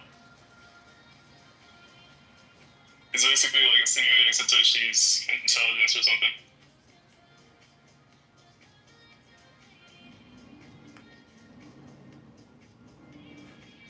I do think it's interesting that British has a soft spot for this guy. I like it, actually. It shows British's patriotism. I do too. Very interesting. I actually don't have a soft spot for Simon. I think he's a moron. I have a soft spot for people having emotional fucking breakdowns in public. I don't think you would if this was like an American doing this. Yeah, well, I've had it many times. I take people to the fucking end, and just before they get there, stop. And if they get there, then I don't that's not a virtuous behavior. Taking people to the I'm not claiming to be virtuous. It's like picking the wings off a fly. I'm not claiming to be virtuous. Yeah, well, so like, you know, you can split hairs over somebody's trolling style. I don't necessarily. I think you come in and you put people into moods on purpose, which is generally. Yeah, but I don't take them like Simon is fucking right. You can use your thing. We're just saying it's interesting that like given Sorry, I'm a faggot. I apologize. Oh, you do. I didn't call you a faggot. I'm gonna suck a dick now. No, we like it. We like you being I said I liked it. Yeah. You should stick up for your Otto gave the quiz and then British took that as a compliment and laughed. I know. That's the British I know. I'm not, That's the British I know. Exactly. I'm not losing any sleep of it. Listen. It's sweet, British. It's sweet. Shut up, Becca. He's got love for his countrymen. I've got a fucking reputation to protect. He's got love for his countrymen. I like it. Hey, you know, you guys don't know this, but British does donate all his YouTube revenue money to the SNS. I'm just saying, that's what made me take it. He's patriotic. Are you patriotic? I just watched the video that said as much, and I was like, oh, he defends British people. He really loves Britain. It's cute. It's a sweet part of his personality. It is. I know. It is. He really loves England. And he should. Yeah, no, it's good. It's good. It's British. I'm gonna get both. I like. I like when can you feel your cheeks being. Shut the fuck even up. when I disagree. Right now, I am imagining British drinking his tea in the morning out of a teacup with a queen in it. God save the Queen. Anyway, no, I like when people defend their country, defend their family, defend their religion. I like that. I like it. I must admit, I was actually kind of proud of Zach as well. Yeah. It's like when I talk to you as a man, I want you to tell me that your wife is the best wife, your kids are the best kids, your country is the best. I want you to be all in on your shit. You know, even if I disagree with you, I want you to be all in. There's a spaces right now. That's what was Bitcoin, or why was Bitcoin created as Max Kaiser? Yo, Lee, why don't you fucking stand up for your fucking Gazans, bro? Let's go get him. Get the pitchfork. Lee, why don't you fucking stand up for your people? Simon Dixon's your hero right now. He was in the chat. He agrees with Simon Dixon. He's not my hero. You guys think he's an outlier, but he's not. Like, the greater public is shifting at the beginning of the war. They were pro-Israel, but people are shifting and saying what the hell Israel's doing. But over here, you guys American armies against Israel. Bro, I don't like either one of them. Has that not been clear the whole time? It should be clear. I don't have to choose. I don't have to be part of this false dichotomy where I choose either side. It's not choosing either side. He's talking about the civilians. I'm not talking about Hamas. Yeah, there's a genocide going on with the civilians. That should be obvious. It's not it's not crazy to call it a genocide because it is a genocide. Issa clearly disagrees because the Jews can do no wrong. But Arnold, genocide is the Jews' word. It's only genocide if they agree that it is. Right, exactly. It's certainly a genocide. When you look at like every building that was bombed in Gaza, it's like, was Hamas hiding in all of these buildings?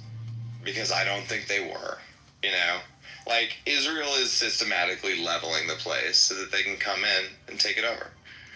It's very obvious what their behavior is. Okay, let's hear your idea for prepping the place for shopping malls and hotels. You have a better idea? What I thought. Bring in Donald Trump. He's a great real estate guy, and he can do a deal. They've already taken care of it. It's very obvious that I'm an American xenophobe and I only care about America. The rest of the world doesn't exist to me. Except as shipping lanes for America. You know?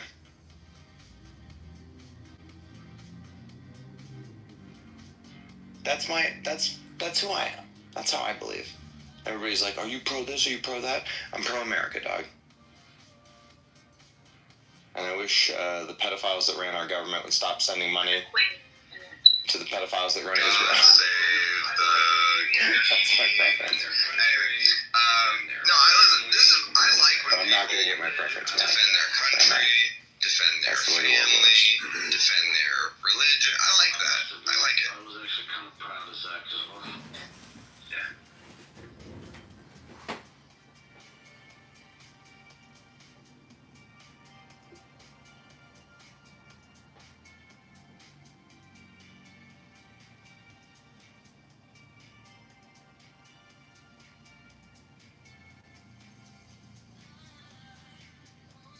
See, angels would like to defend the whole planet. Hodl. That's what she says. No, he's not.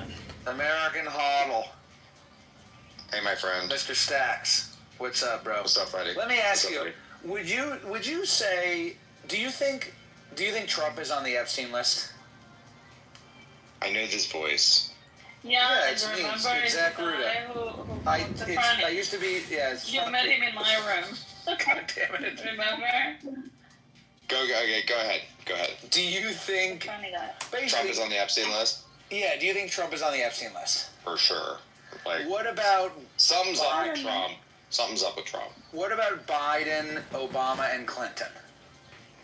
Clinton, for sure. Biden, no. And what was it, Obama? No, I don't think he's on the Epstein list, but I think Obama did all that gay shit and drowned his fucking chef. You think Obama is gay, but not for little kids? I think I don't know if he's gay, but not with Epstein. Nobody has provided any evidence that Epstein was procuring little boys. So, and I think Obama tends to be into of-age white men who smoke crack. You know? Did he and Biden's son get together? I had the same question. So anyway, I've answered your questions. Now, what was the point of the questions? My bad. I want to tell you that, but now I'm in a shop, and so I can't. It's too explicit. I understand.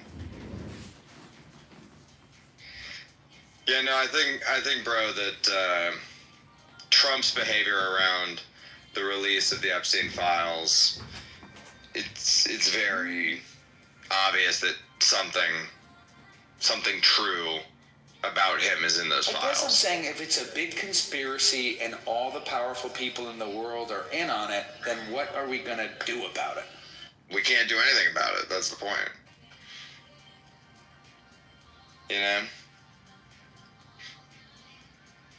When he said, I'm in a shop, I pictured it like a SHOPPE shop, and he's trying on fancy hats. And he needs to keep decorum. He can't talk about this stuff now.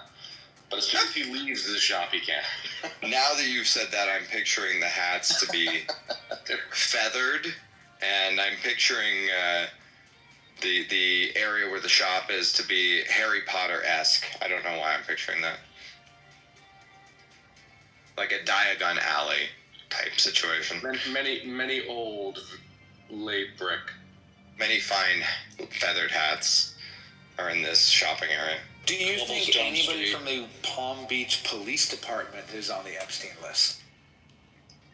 From the police department, no. From the Palm Beach Police Department where they initially foiled Epstein. So that's like The Wire. Did you ever see The Wire? Yeah. The cops at Palm Beach, they're basically like the scrappy cops who poked a hole in the global conspiracy of the whole world. I mean, basically, right? That seems to be as advertised. And then U.S. Attorney General Alex Acosta was told that Epstein was intelligence and to leave it alone. So that's why he got a sweetheart deal. You know? It seems pretty much as advertised. That part of the story.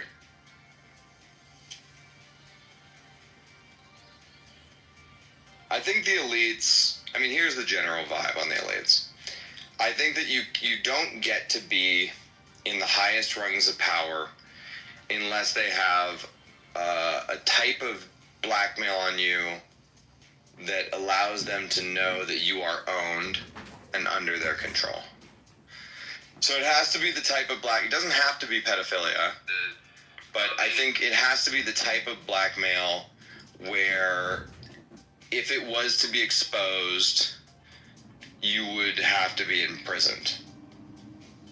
You know? So like, them knowing you're into midget porn is good, but it's not enough, you know?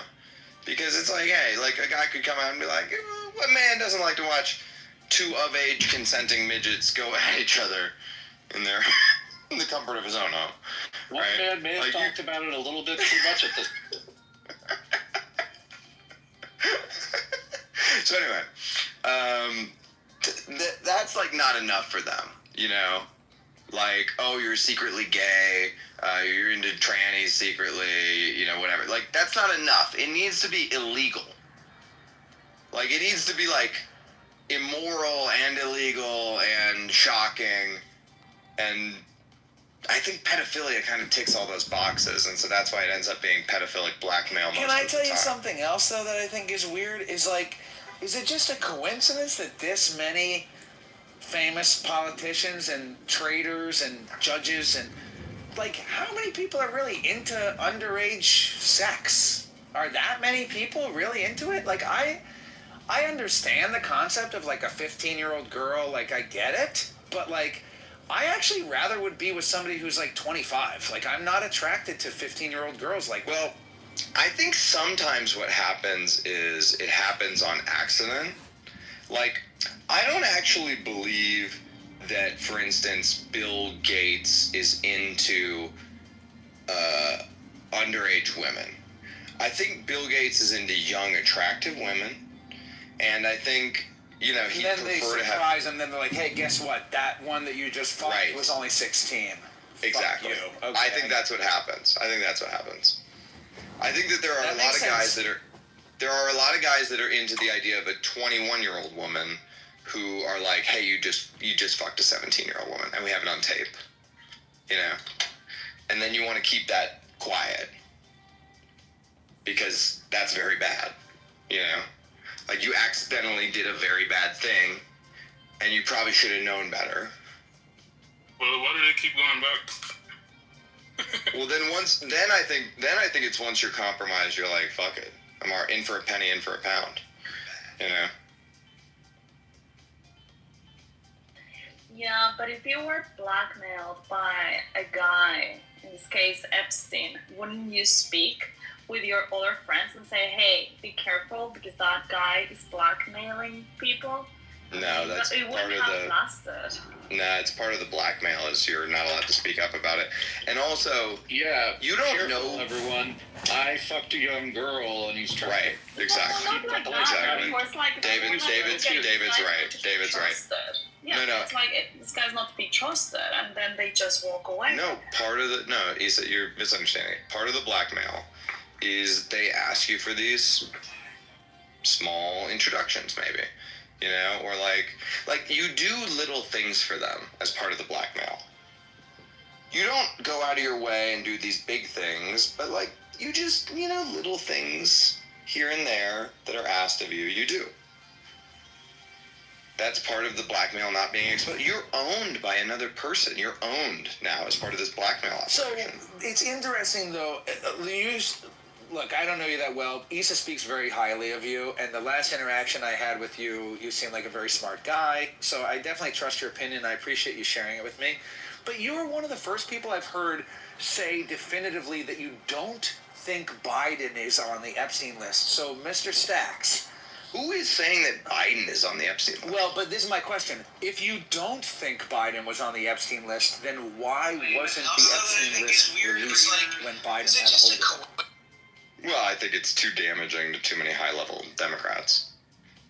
So Biden's not on the list, but other people like Chuck Schumer, perhaps, or some other Biden doesn't even asshole. know what time it is. How is he gonna fucking release? Right. Number we one, know Biden. Clinton, like that's just straightforward. Yeah. But like there could be worse evidence. Yeah. So number one, I think Biden has dementia, serious dementia. Okay. I also think Biden is a puppet of the Democratic Party. I mean, he was put in there by the Democrats. He's a deep part of the machine. And I don't think he's that interested in exposing the machinery. And then he's like, there's a little girls, their hair smells so good. Right, he does sniff a lot of little girls. Blackmail they have on Biden is that he's retarded.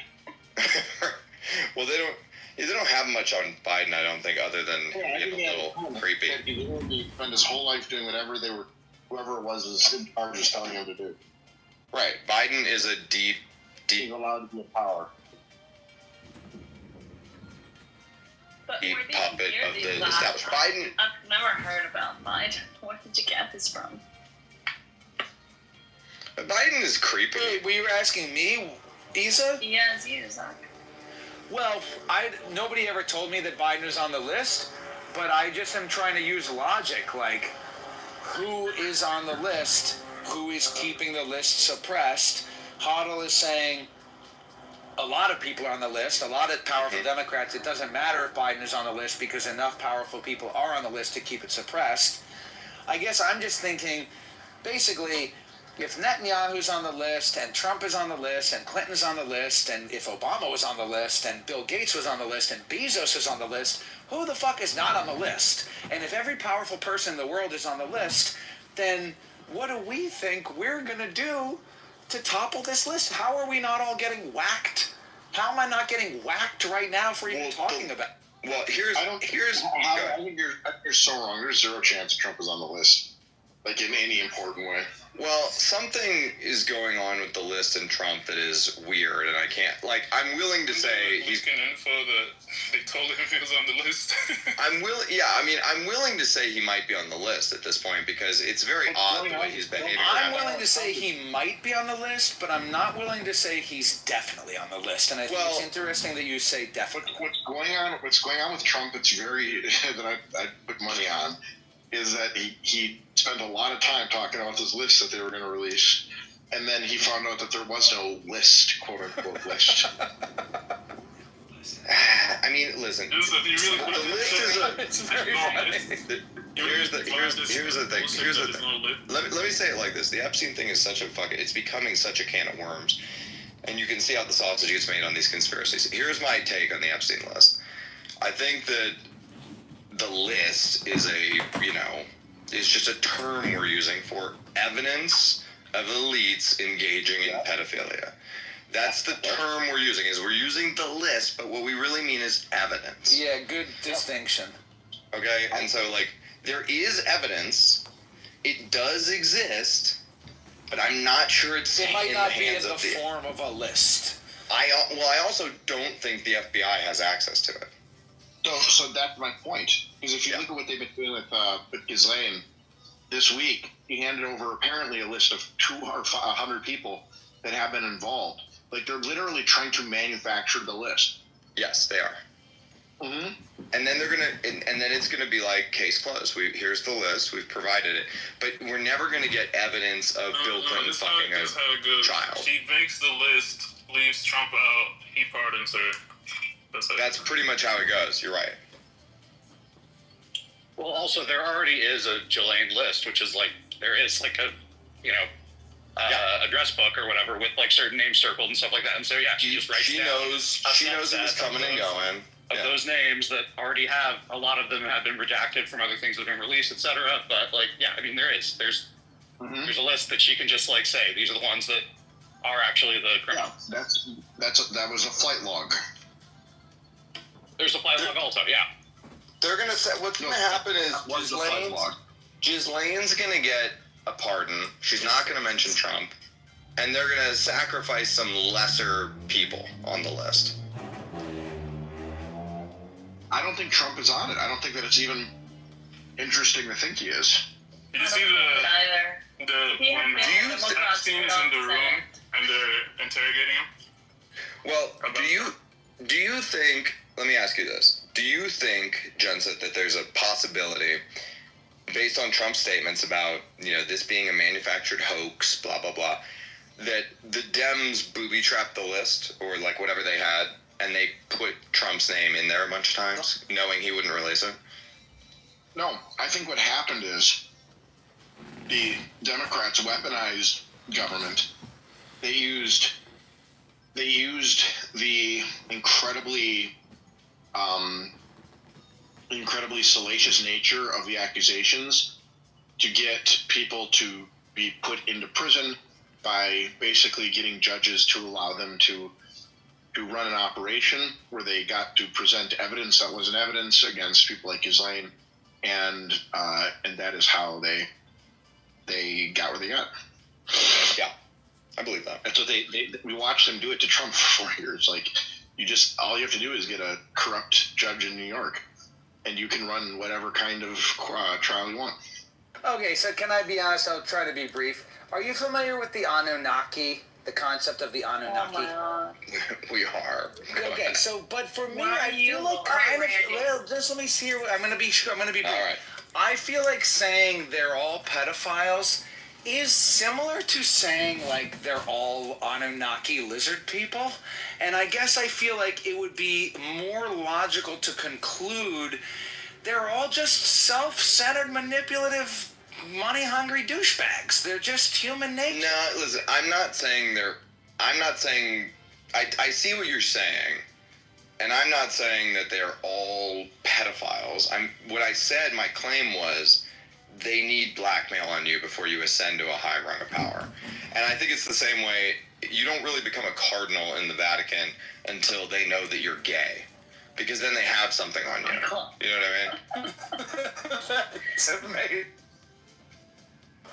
And you're not wrong. I find your perspective very interesting, so thank you for sharing it. I don't think I know enough to say that you're wrong, but it's a very interesting perspective for sure. Well, it's kind of like, whether it's our blackmail or Israel's blackmail or, the MI6's blackmail, like, they're all being blackmailed.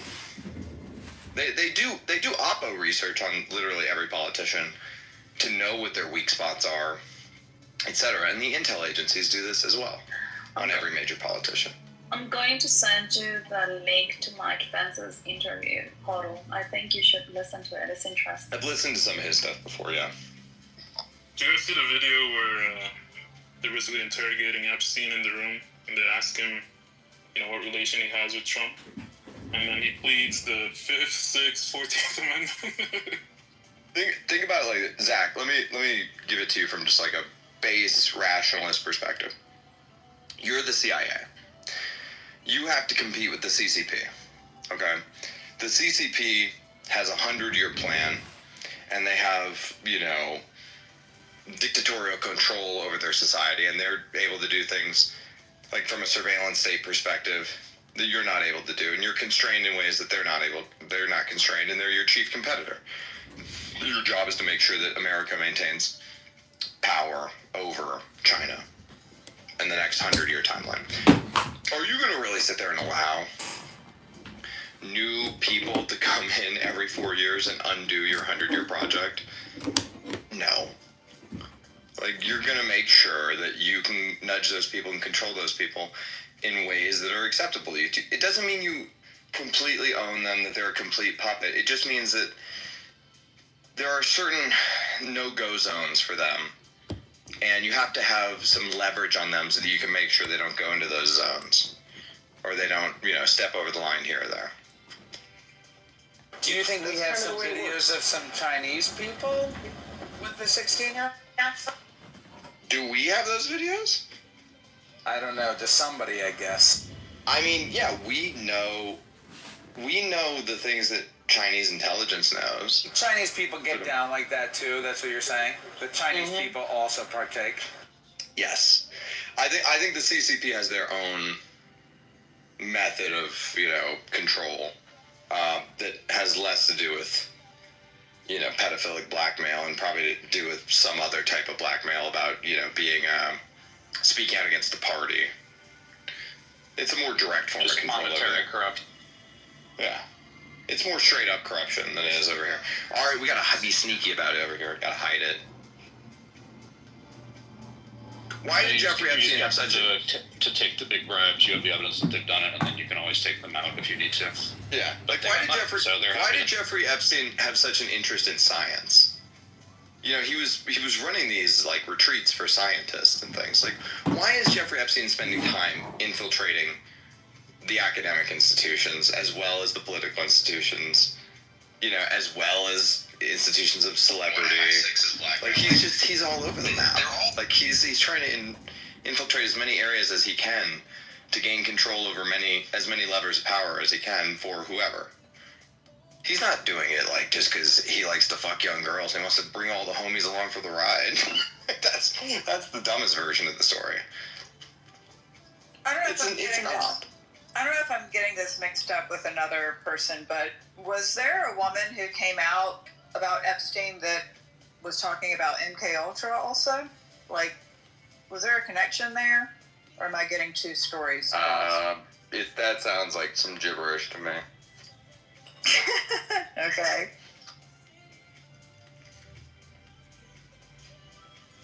They're completely separate things.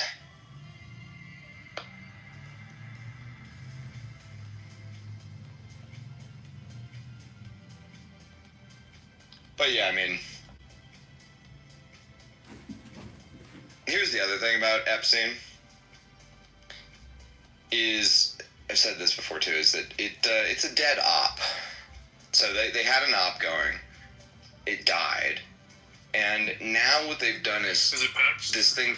They patch it? They did the same thing they did with Kennedy, where they turned it into a conspiracy sponge. So now the attention and the focus is all on Epstein and the op they were running 25 years ago. And now there's a new op that's happening, that we're all not aware of. And they would prefer our attention and our focus be directed to the dead op rather than the live op. I think 10 years from now, if they keep pushing there's no list, eventually they're going to try to trigger a Mandela effect where they're like, oh, you guys just imagined Epstein. It wasn't even a real person. Or there was never even an Epstein list. There was no island. What are you guys talking about? Jeffrey Epstein was a figment of everyone's imagination. Yeah, that'll be 100 years from now, that's what they'll say.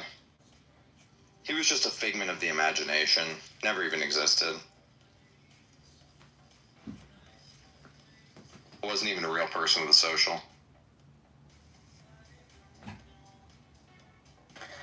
I think the most dangerous thing about the Epstein list is that it's anti-Trump. And Trump is America's only hope right now. And I think that when we are anti-Trump, what's the current op that we're not aware of? How about 10 million illegals? More than that, obviously.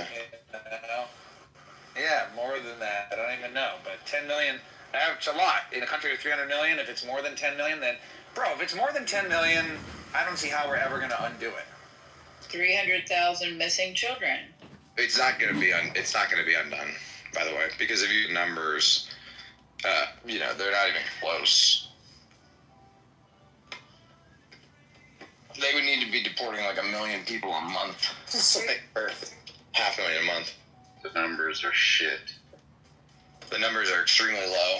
Yeah, did you see the video of Mexican dude that got deported, and then he was back like 8 days later. He goes to Trump Tower and gives him a middle finger.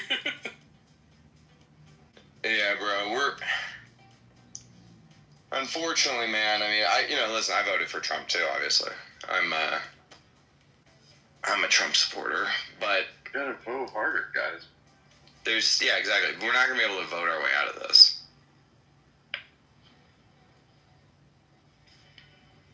This is all by design. They're completely separate things. And you're at the end of a 100-year-long demoralization, indoctrination, brainwashing campaign that's totally completely fucked the American mind. You know? And the only way we can get out of it is to care less about our own lives and go out there and fucking just muck things up. But we're all living too good to do anything like that. We're too decadent. These are all diseases of despair we're suffering from. Why are the immigrants getting imported? Because nobody wants to fucking work. Everyone's fucking lazy, including myself, by the way. I'm not saying I'm better than anybody. I'm lazy too. I'm decadent too. None of us are anywhere close to what our grandparents were. Or the generation before them. You know, we're just complete, fucking prissy schoolboys in comparison. Eventually, they're gonna try to trigger a Mandela effect. Our testosterone levels are a third of what our grandfathers were.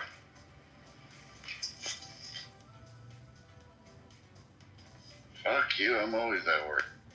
Uber yourself a burrito. Get a tag for your burrito today. Deliver it to your fucking air-conditioned apartment. Watch your Netflix. And enjoy your life before, it all inevitably unwinds. Yeah, make sure that's all you can do. Make sure you tip and thank your illegal, right?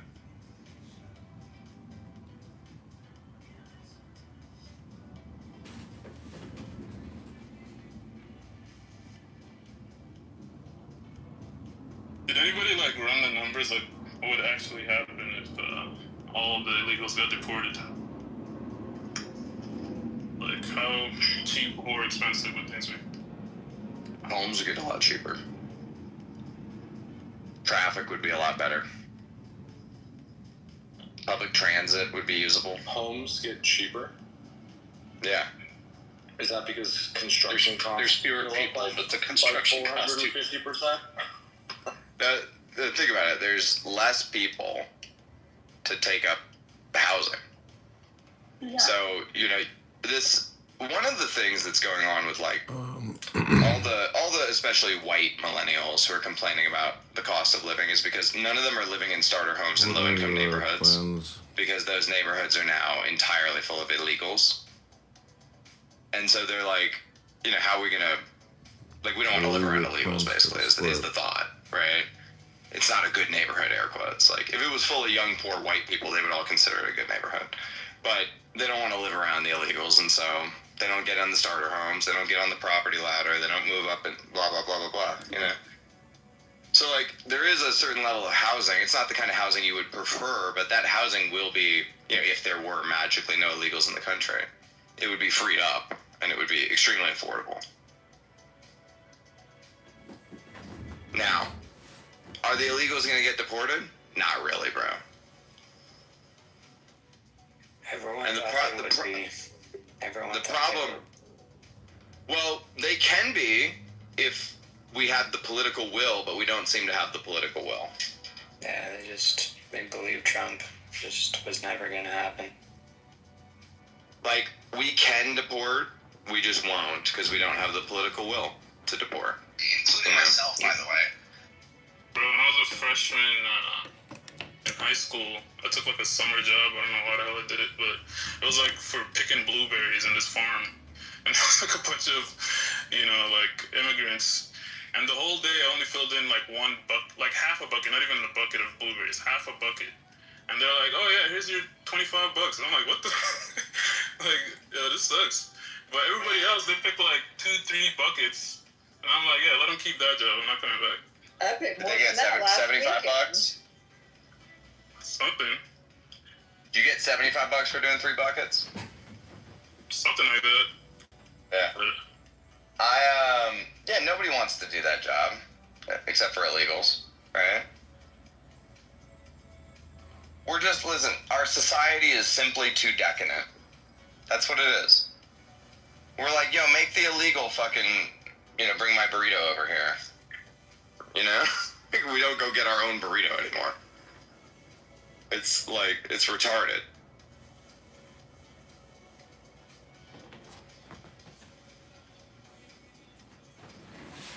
There's also this really weird discourse where people will be like, how are we supposed to build homes without illegals? It's like, white guys used to build all the homes, right?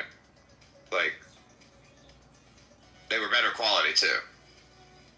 Back then. White guys did not make the burritos originally. That's true. Not originally. Although Spain had some influence there, so I'm taking the dub for us as well. Taking the dub here. Can't stop me. White boy summer. We on top, baby. No. It's just dumb, man. It's like, obviously white guys and black guys and shit can fucking build homes just as good as anybody else. It's just like, we're all so decadent and lazy that we're just like, why would I let other people do it? And that attitude is going to lead to the destruction of our society.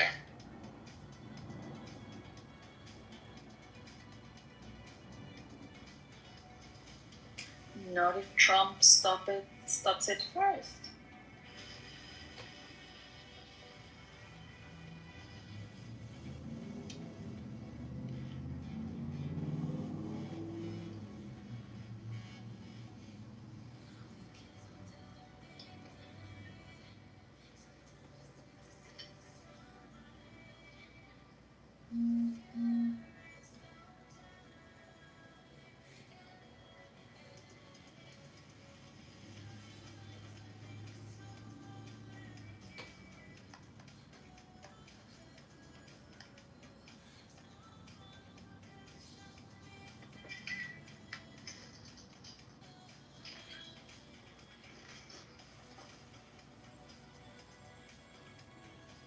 Bobby says Hada would need to mow his own lawn.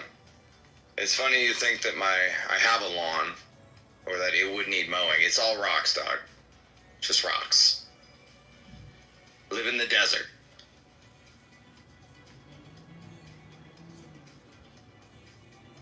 Just rocks. Although I do have landscaping guys. Mow your so rocks. They do all that.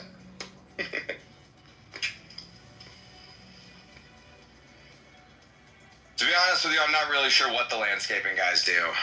I think it's something with the flowers. I don't know. My wife takes care of all that.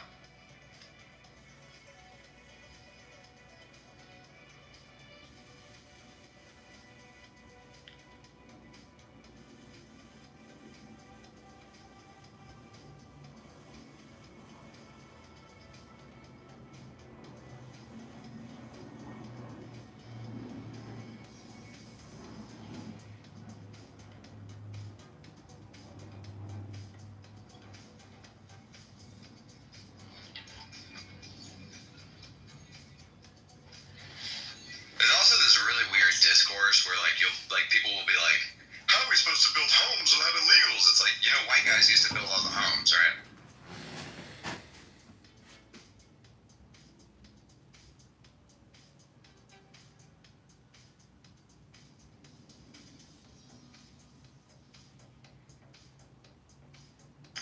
Bitcoin price is so boring. Every day it just be doing the same fucking thing. Nothing's happening.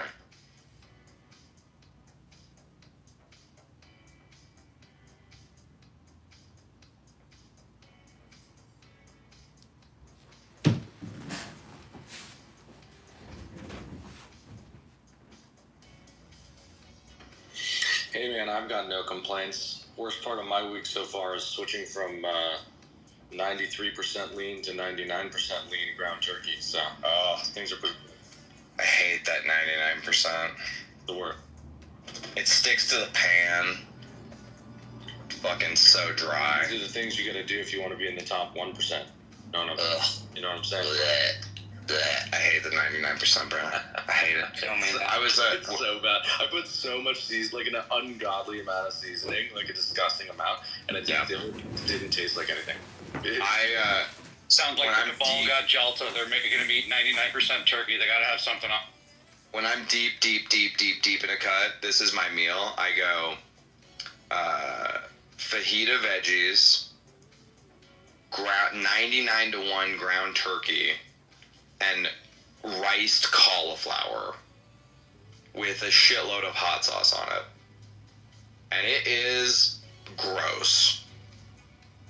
But the whole thing is like 100 grams of protein for like 600 calories, and it has enough volume to fill you up, so it's what you gotta do. But it's nasty.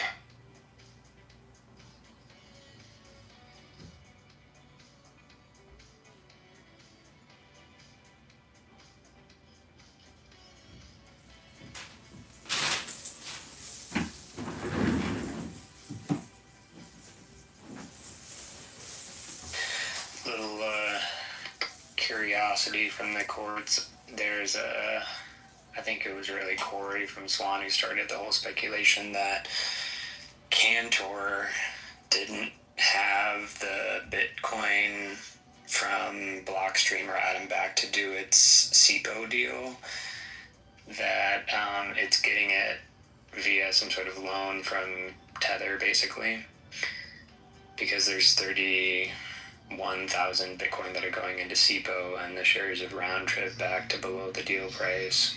And they're like, why? It's Atom Back, it's Cantor, it should be up. And so there's a claim on Tether's Bitcoin from Celsius's bankruptcy estate. And so they're saying, hey, this could be encumbered Bitcoin. So anyway, it's just like weak chatter right now that the Bitcoin in SEPO isn't actually unencumbered.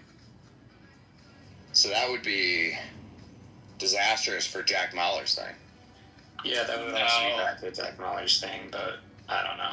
Doesn't directly affect it, but obviously it would reflect very poorly on them. It's bad for marketing. Yeah, like you said you were putting in this Bitcoin, but it was encumbered Bitcoin. Yeah. But Corey is also saying, like, he's never heard that Blockstream had a bunch of Bitcoin or whatever, which, like, I've heard that a lot, so not sure. Yeah, he's kind of like, wait, Blockstream doesn't have that many coins put in, but people are chatting. What are they doing with all their mined coins? His only explanation for that is, why did they raise money if they have all these Bitcoin? That's the only evidence that Corey has that they don't. I mean, again, obviously, but, like, we've heard it from Vic that, like, they took a lot of VC money and bought a bunch of Bitcoin. Like, I don't know what those numbers are, so I mean, it could be a lot less than the numbers of this. It would still be a lot, but.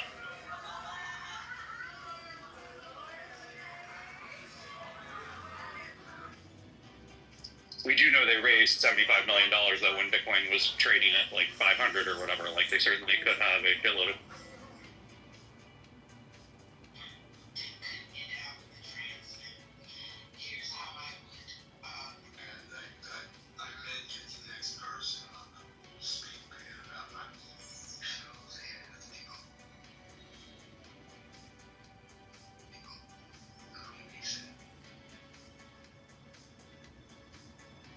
But yeah, I would listen to it more if it wasn't from Corey. He's like in active litigation with Tether and whatnot right now. I'm kind of surprised he would make like claims against them while that's happening. Yeah, it doesn't seem well thought out, does it? I guess he's the one who's suing them, and it's just for show, so it doesn't really matter. He knows he's going to lose those suits anyway. Yeah, exactly. He can't win. Corey's kind of, I mean, for years, he kind of just like, he's like a key man. It's like he just will go and tweet things sometimes. Kind of, it's pretty in form for him to do that. Yeah. He just puts out like wild rumors, just tweets it.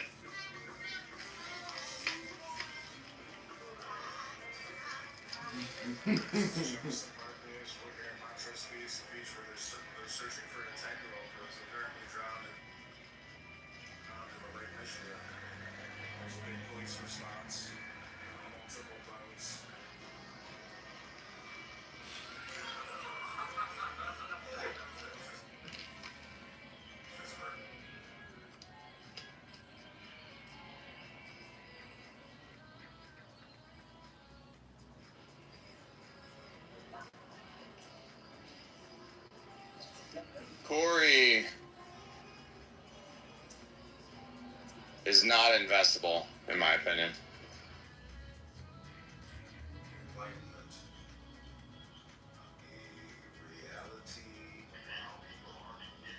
Yeah, if the valuation of Swan had been public during that run-up into the NASDAQ attempt and then the fall, it would have traced quite.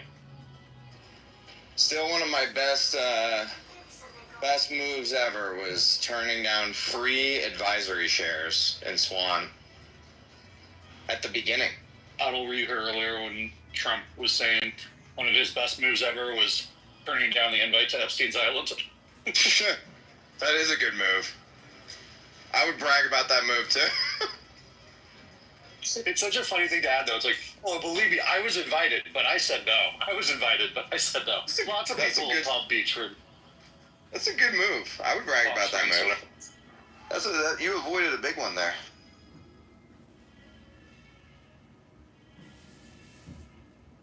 Took my teenage daughter on Jeff's plane. That was a bit of a miss.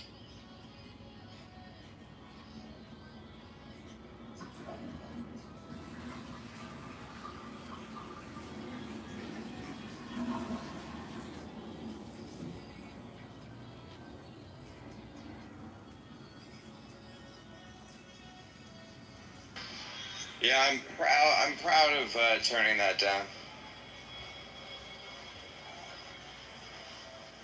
I hated the whole Swan thing, to be honest with you. I was trying to be chill about it, but I just found it cringe. Didn't like it. Had a million reasons.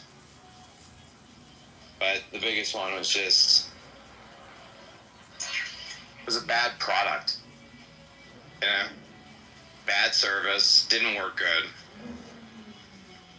They prioritized in the wrong direction.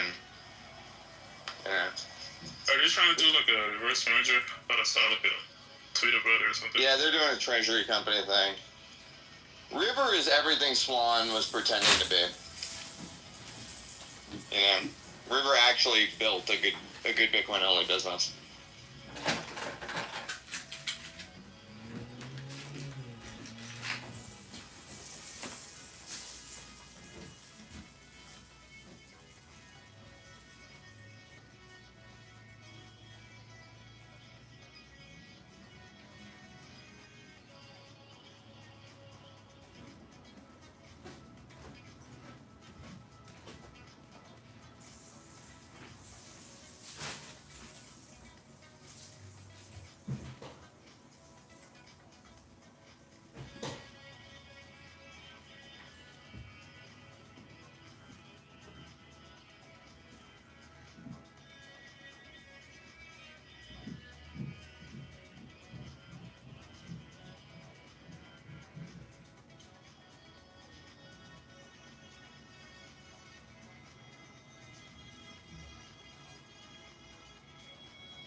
From parents to offspring, often determining traits like hair color, personality, and even eye color. My jeans are blue. Sydney Sweeney, Casper Keen. They're literally saying the quiet part out loud, but was it ever truly quiet when you're wearing dumbass merch like this? I mean, really, make America great again. When was America ever great? Their definition of greatness was when this country was full of white supremacists and that slavery still existed. And now we have this interesting ad with a play on words where we pass on blue genes to those genetically with blue eyes. And let me just guess that they're going to market that these jeans are made out of 100% cotton. Heaven forbid that there's any poly blend or any mixture of other fabrics, because you know we will totally wrap them all up and incinerate them like we incinerated $10 million worth of contraceptives overseas and 56,000 tons of food. But there's always an exception of the mixture of different fabrics with 100% cotton, and that's when the 100% cotton is being picked by people of color. I mean, it's no accident that Sydney Sweeney's initials are S. Oh shit! I didn't even notice that. It's amazing that that's not a parody.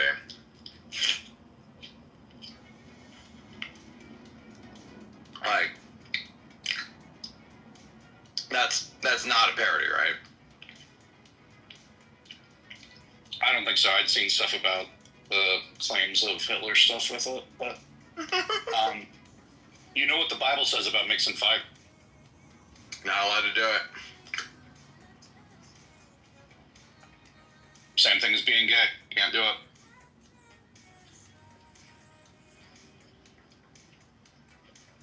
Dude, you're definitely gonna have the conspiracy theorists going crazy with this one. Like, the abbreviation of her name or whatever. It's SS.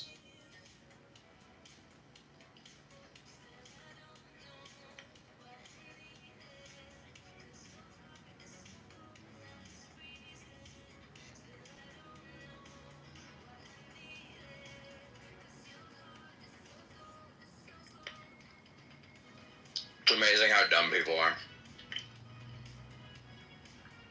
It just made me think of something, though. Your initials, American Hodl, are AH, and you are an asshole. Uh-oh. AH? The initials of American Huddle are AH. I never thought about that.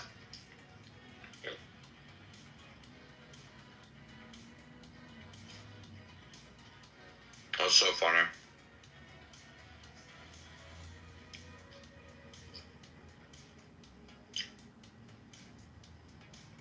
Sometimes people will abbreviate my name and call me AH. And I ask them to stop doing that.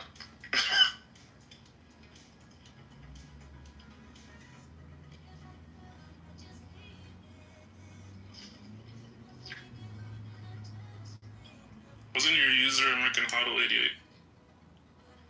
No. It was 8. Just 8. Just 8. I'm just joking. But there were 7 other ones. You didn't get the reference? No, I did. I got the reference. I'm saying I'm glad it was just 8. There was only one 8. It's just Hitler, not Hail Hitler. He's ambivalent towards him.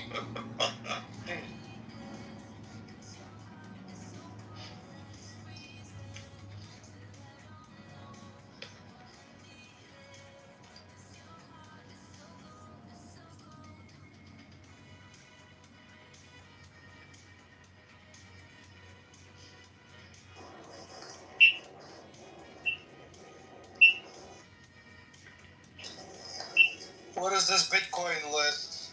Am I on it?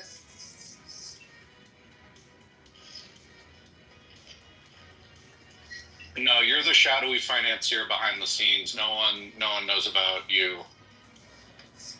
Excellent. I'd like to keep it that way.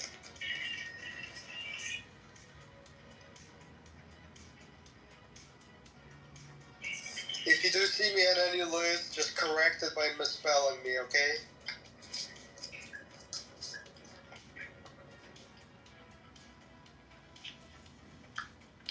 We did discover that the initials of American Hollow are Nazi dog whistle. So that's not good. AH? That's why I've dropped it to just Hodl, you know?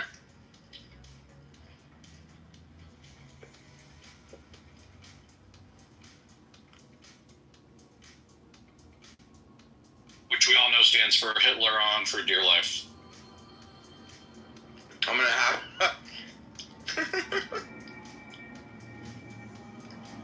I'm gonna have to change to Hodzi now. If it...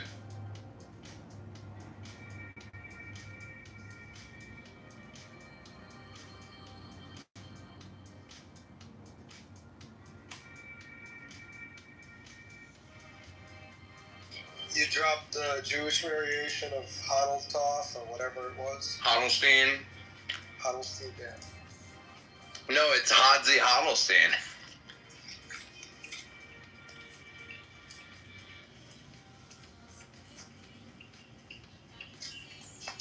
The Bubby. Hodzi, baby. would like somebody to. Are we done talking? Well, it's pinned, so I assume the topic is still lingering. Are we still discussing the meltdown, or have we moved on? Nah, we moved on. Okay, never mind then. No, it's like, I feel like you've never taken a sales seminar before. What about this? What if you started with a tapestry that you just kind of hung on the wall? Great idea. Oh my God, what if we spent like 50 grand on the Hitler tapestry? Well, Dan Pena brought it up, and that's why I like when he brought it up. Well, you got to put your cans on to hear it. Sorry. Oh, shit. But this is Dan Pena, who we've had on the show before, and he. I'll do whatever it takes. Yeah. Well, that means something different to me. It means something different to guys like Hitler. Why do I have Hitler's picture behind my desk? Because you're arguably the best salesman that ever lived. How do you get 60, 70, 80 million people to genocide 10 million people? Either those 10 million people had to do something terrible, which wasn't the case, or you got to be a slick motherfucker. And that's what I'm saying. See? Yeah. So Now, that's the thought behind it. Will you also start dressing like Gomez Adams?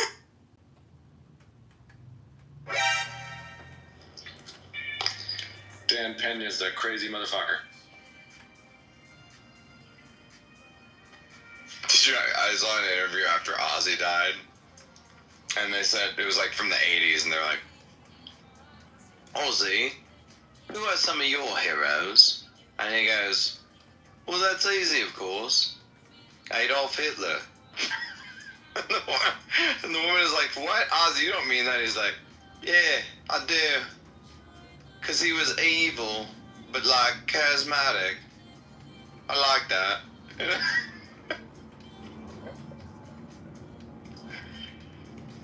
It's funny when you're a person like Ozzy Osbourne, people just let you get away with saying anything. Yeah. It's just like, yeah, that's Ozzy. He can just say whatever. But that Sharon, we gotta keep her fucking mouth shut. She's off the beat. Yeah, she was. What'd she get shit canned from The View for? I don't remember. I think it was like a vaguely anti-Semitic thing. Maybe it was clearly anti-Semitic.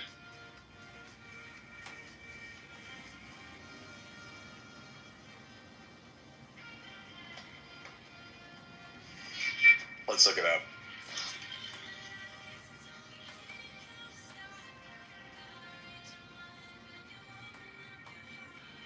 Wait, David, I didn't know Quantica put out their picture of Zach yet. Yeah, they released it through me. So she defended Piers Morgan's racist comments about Meghan Markle. Let's see, what did Piers say? Meghan, are you talking about when they said if they wondered if the kid would be dark-skinned or not? Because that's not racist. I'm just reading the AI description. That's why I wanted to find out. What did Piers... No, but I remember when Markle and Harry said that their family made racist comments, they were literally asking, they were like, oh, I wonder how dark the child's skin tone will be. And if you've ever been in a mixed race relationship, that's literally, like, everyone has that question.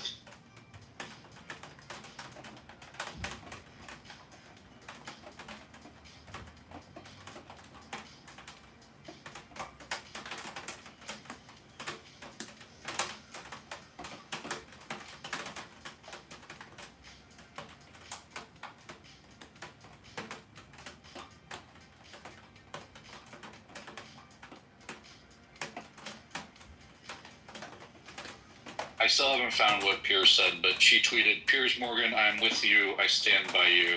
People forget that you're paid for your opinion and that you're just speaking your truth. I feel like I'm about to be put in the electric chair because I have a friend who many people think is racist, so that makes me a racist. That's what she said on...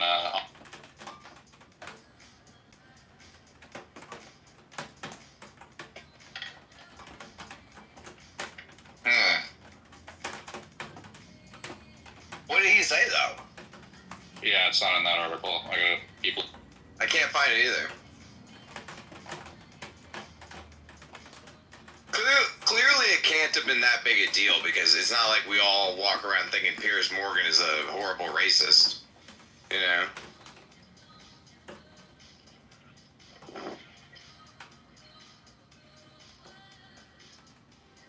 Seems like some wokeness to me.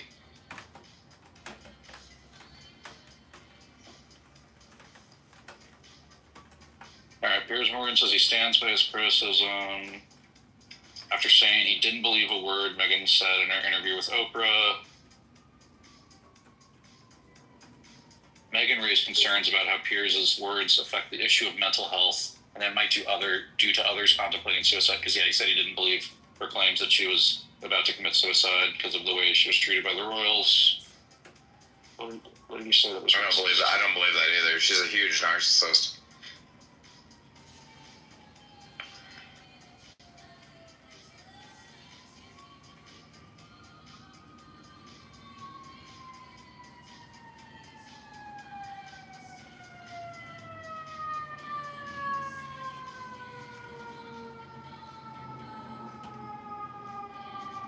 It's just like all the follow-up stuff. It's not, what did he originally say?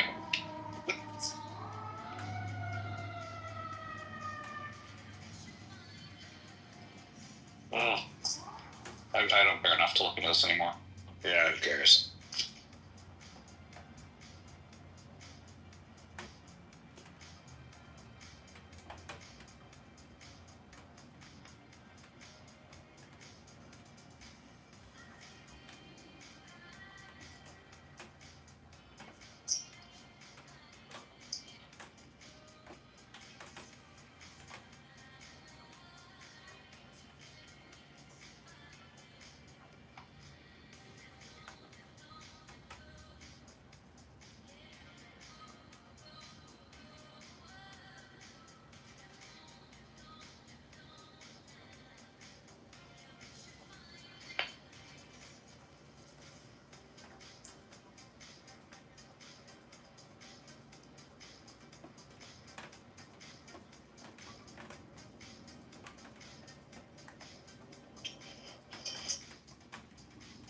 Alright, so what's happened since? It's over 2 years ago, right? Ever since not a single shred of evidence or name of person has ever been produced. Prince Harry writes a book of over 400 pages, never mentions this, didn't mention the racism claims, was like they never happened. He then said later, I didn't mean to say that the royal family were racist. We didn't. It was the media. Bullshit. You said that members of the royal family turned out to be King Charles and Kate Middleton, had expressed negative concern about the potential skin color of your baby, which that conversation will have never happened, and there's no evidence that it happened in the way they tried to imply. Oprah graphs them horror, and so for 2 years, the royal family have had to deal with being accused of being callous racists who don't care about a young woman's suicidal thoughts and don't care about being brazenly racist about the skin color of their child. So, Mohan, you're right. It was him saying that he didn't believe that the claims of the racist statements, which you're saying aren't even racist, ever even happened. And apparently, eventually, Harry says that he never did make that claim, right? Like, it came out in British tabloids or whatever, but it was never attributed. It was literally, even Dave Chappelle has a few minutes on this where he was like, every single black couple wonders, like, which skin tone of the two couples the kid will be. Like, every mixed race couple is like, oh, I wonder what color the kid would be, right? Like, because you don't know. There's a Larry David Kerr bit where he's like, there's a mixed race couple and they're pregnant, and he's like, hey, what would your preference be? You probably want the baby to be darker, right? You know? And then the guy's like, yeah, darker would be good. And then the woman's like, what the hell? And he's like, well, you probably want it to be lighter, right? And she's like, well, no. It's like, I feel like it's fairly common. Yeah, also, I also think of the Matrix. I guess it entirely depends on the couple too, but in my experience in mixed race couples, they typically tend to want the kid to be darker than lighter, but in black couples, they want the kid to be as light as possible.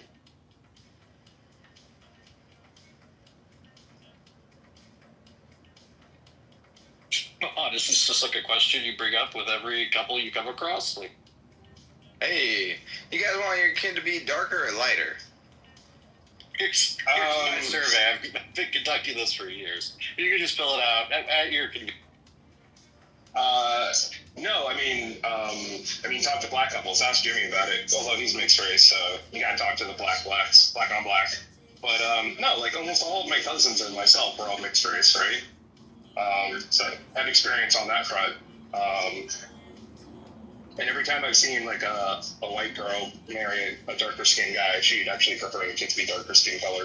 Mostly just from a practical standpoint of like not catching fire in the sun.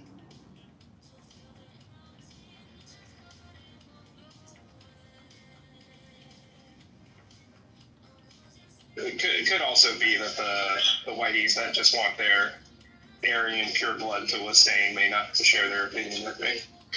I want to be offended, but I got a low-grade sunburn yesterday because I didn't have sleeves on while I was waiting for my car to get washed. So you got to use Jack Dorsey's app, Joel, to be careful out there.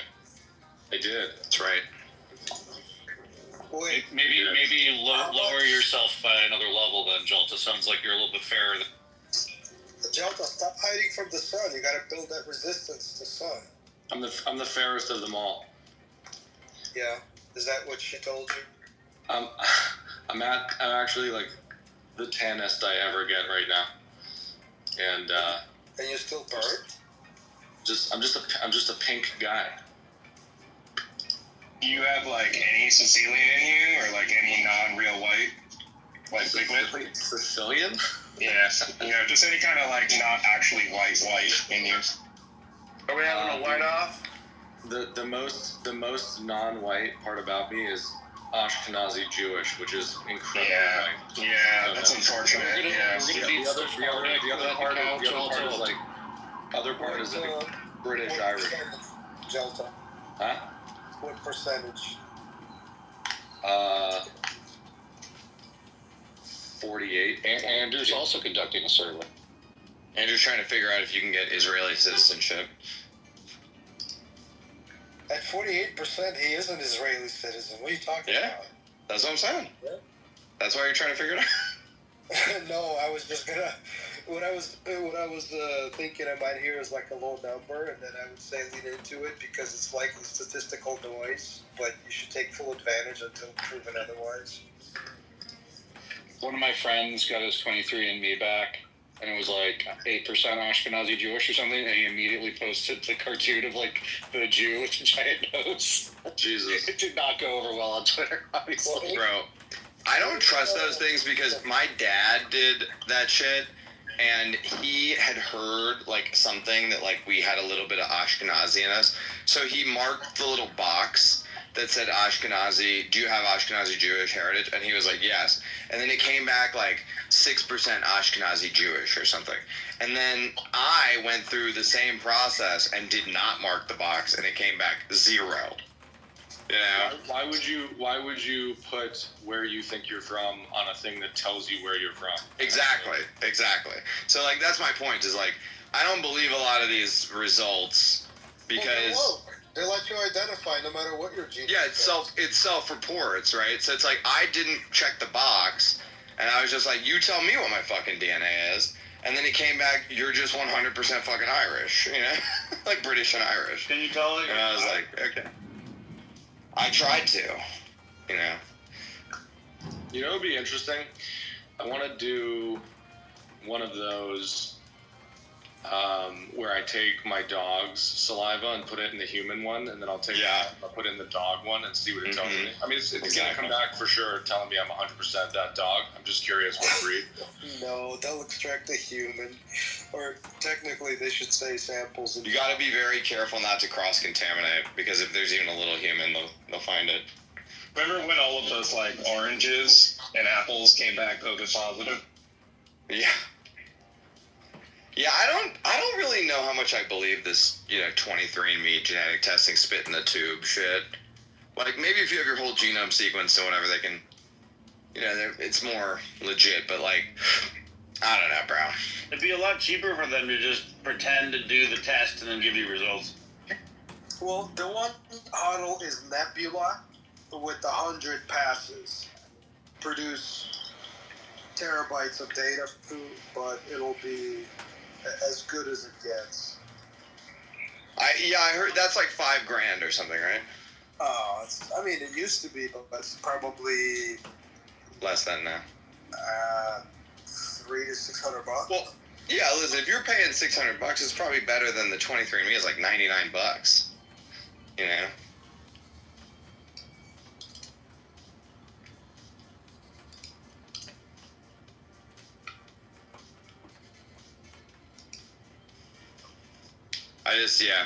Because when my dad checked the Ashkenazi box, I was like, bro, I don't know where you're hearing that. I've never heard that from any of our family members. That seems like you're just making it up. And he was like, no, I heard it from like a great aunt. I was like, okay. And then I verified it myself.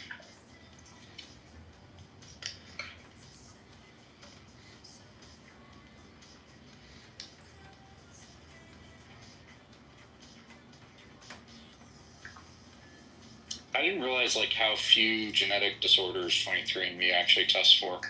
Like, I mean, not that I thought they did everything or whatever, but it's like I think they only do like 50 or something.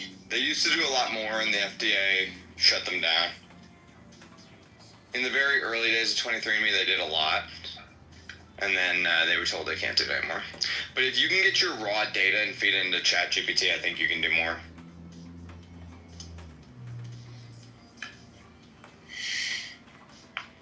That's what I want to do. I want to get a whole genome sequence and then just feed it into ChatGPT, and then just do my own analysis. There's no way you can feed that into ChatGPT. You know, a whole genome is like half a terabyte. Right. Yeah, apparently it's not sequencing your genome. They're just doing genotyping. They're looking for specific things. Yeah. The genome sequence, though, is cheaper, and like you can do it now as an individual. Really? Yeah.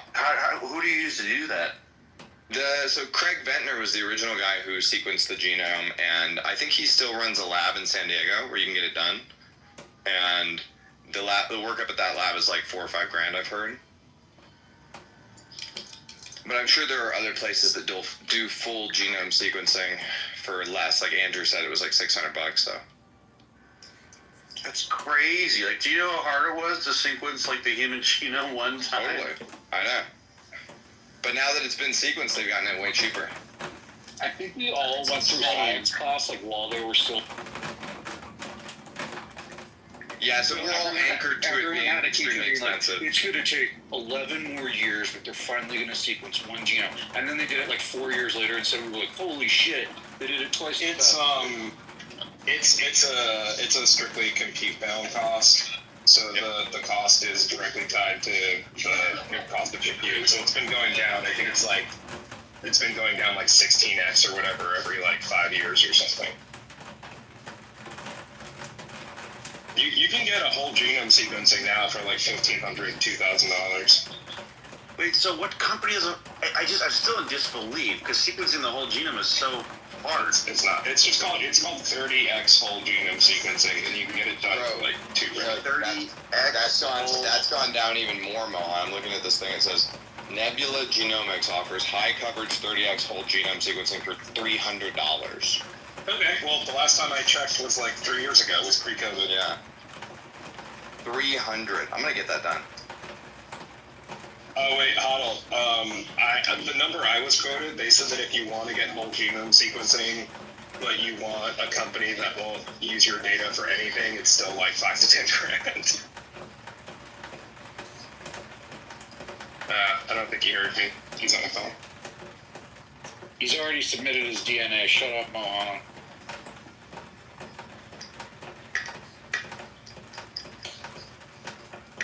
Oh, Mohan, you should take a look at this tweet. Simon Dixon talks about your pop.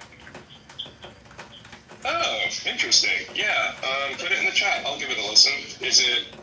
What did he say? It's been in the nest. Zach and Simon Dixon got in a big fight, and then Simon was just like, I remember when Let's Talk Bitcoin talked about Bitcoin over bombs or whatever. You know, this is ridiculous. Yeah, Bitcoin, not bombs. Cool, that's cool. I was the one who brought up Bitcoin, not bombs all the time. What, alright, that's a nice little shout out. Simon thinks that Zach is a Fed, and wants to kill all the babies and Look, if you're asking the person who would regularly bring up Bitcoin Not Bombs on Let's Talk Bitcoin, whether or not Zach canonically espouses the values that I stood for when I talked about Bitcoin Not Bombs, the answer is no. But I acknowledge and accept his existence and find him more useful than harmful, and believe that people cannot have my values and still be a contributing member of society. Yeah, Simon's response was to re-out and cry for 13 minutes and then post it on Twitter. Yeah, you see, Simon's a British man, which means he's basically a Karen. That's kind of just like it baked into their culture. So I wouldn't necessarily. I like Simon. Clearly, Simon likes the values that I espouse on Let's Talk Bitcoin. But I also think Zach's doing an okay job. And that's why you're not going to do well on Twitter. Just stay off it. Yeah, then I'm just going to get canceled by Simon. You've changed. Listen, the version of you that I used to like is not the version of you now. You're out of the line, you fucking cunt. Call Zach that.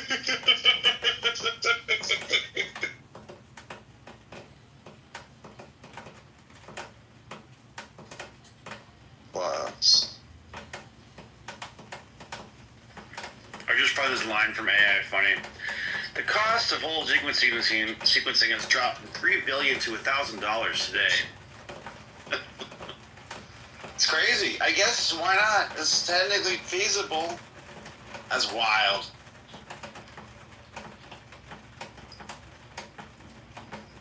They're still doing a bunch of guessing, right? They chop it up and they're like, well, it probably fits together this way, but still, that's very fucking impressive. I had no idea. I want to get this done, bro. I'm doing one of these. Nebula Genomics is the cheapest one. I'm doing that one. Do you give a shit at all about the government or the CIA having your DNA forever? Because the cheapest ones are the ones that will sell your data to fucking everyone. I already did 23andMe, so I'm already fine. Yeah, you're fucked. Yeah. So might as well go with the cheap one. Classic sunk cost. I mean, it's true. They already sold my data. That's true. It's a lot more data, though, now, Huddle. It's different data. Yeah, they weren't sequencing. Yeah, for context, 23andMe sequences like 2% of your DNA, and this will be the other 98%. Well, there you go. They can find the exact bioweapon that'll kill me. Good for them. They'll finally figure out how to get Whitey. I'll be the first casualty. They're going to take out the confident male voice first. Oh, fuck. They'll be like, this guy's susceptible to pneumonia. You quit getting pneumonia.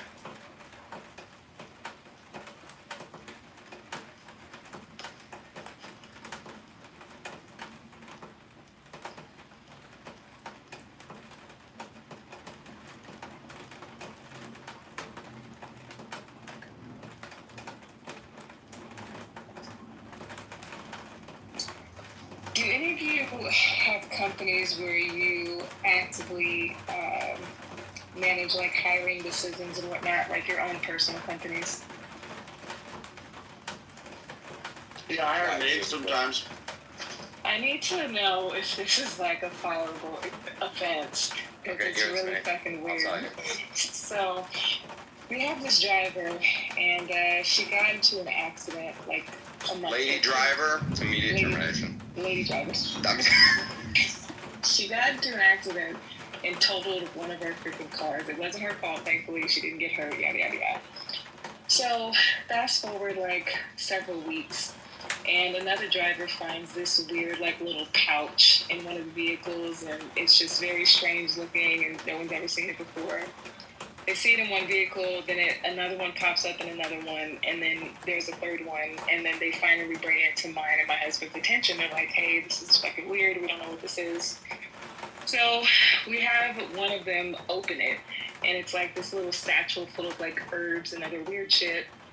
And we put out like a message to all the staff, like, hey, drivers have found this in the vehicles. Like, it's kind of weird. Nobody knows what it is. Can someone, like, fess up, like, whose is this and what is it?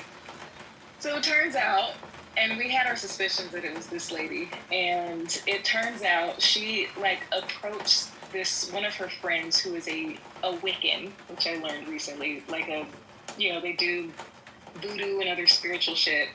And she said that she approached them because she had been weirded out because of the accident and whatnot, and that she just needed something for her to feel protected and safe and whatever. So she hired, I don't know how you go about this, but she hired this Wiccan to make her little, like, a potion or whatever to ward off accidents. Oh my God. And put them, like, and, like, spread them out throughout the fleet, like, into several different vehicles. And it just weirded everybody out. Arizona is a right to work state, and, like, you don't have to have a reason to fire someone. You actually should talk to a lawyer about this, because Wiccan is, I believe, recognized as a religion and then a protected group. Wait. This is a more important question here. If you fire her, is she gonna, like, Wiccan voodoo you? How is she as an employee minus the Wiccan stuff? She's very strange. Like, she does her job, so, like, she doesn't give us any trouble. She, like, shows up to work. The job is not difficult. We transport crew members 24/7, every day of the week, all day. And, like, she Angels in the Chat strange, or I don't know what that reference is, but she's very odd. She's very socially awkward, and she's just very strange. But she does her job, so it's like, Courtney, from experience, I have dealt with stuff like this. From experience, just get yourself a lawyer, cover yourself, because those people try to use everything in the book. You don't live in a very liberal state, but yeah, they'll use. I mean, it's a right to work religion, state, so we don't have to have a reason to fire her. Courtney, did you hire an expert to determine if it was a protection spell? Maybe she was wishing you harm. We didn't hire a professional to counterbalance the Wiccan potion or whatever. No, you don't know. Listen, you're saying it's a protection spell, but there may be malice here. She could have been a curse, not a blessing. But then there's medical issues involved, like mental illness or like behavioral. Like, there's just so much. Like, I would just get an attorney to cover you. And then there's a labor board. It's ridiculous. Yeah. I guess we'll have to go that route. I just wanted to present this weird ass situation that we've never been in before, because it weirded me out as well. And we want all of our employees to feel safe and not exposed to other people's personal shit. And I don't think that's for the workplace. Like, keep that shit back to yourself. Dude, you can't make that story up. I can't. Like, the shit happened. Like, it's happening now.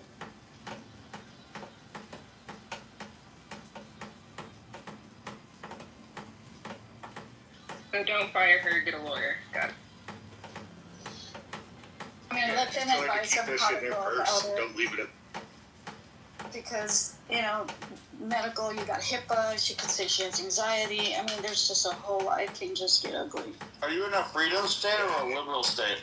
In a freedom state, it's a right to work. Like, we don't have to have a Yeah, but right to to work doesn't mean they can't claim that you're discriminating against them because they're. Yeah. Well, she specifically said she does not practice this, but that when she told her friend about it, he revealed to her that he deals in this type of stuff, and that's how she came about it. Very, very strange situation. Well, let me ask you a question. If, I don't know, some Dominican were to put a bunch of crucifix on the window of every single car, would you fire them over that? I wouldn't fire them, but we would require them to take that down. Yeah, so why not just require her to take it down? Just be like, hey, undo all of your witch stuff. It's not the place to work. Yeah. I don't know. I feel like a rosary and beads and shit is different than casting spells. Just no personal items allowed to be left in the cars. Simple.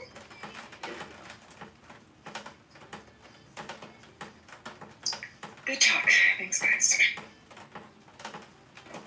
Good luck. Don't get cursed. Thanks, Dusty.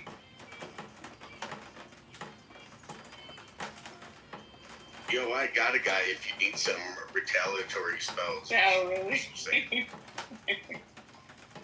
Did you guys see when Trump was running for re-election last year? The subreddit R Witchcraft kept trying to put curses and hexes on him, and they kept, in their opinion, not sticking.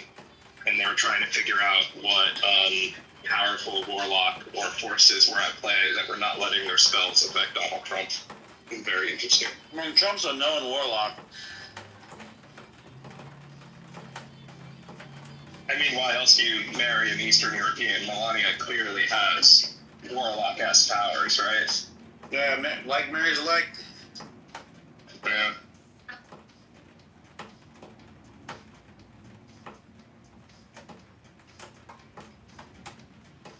I mean, I don't think you get into powerful positions like that without some kind of, magical classification. I don't think anyone speaks 5 languages without tongues being one of them.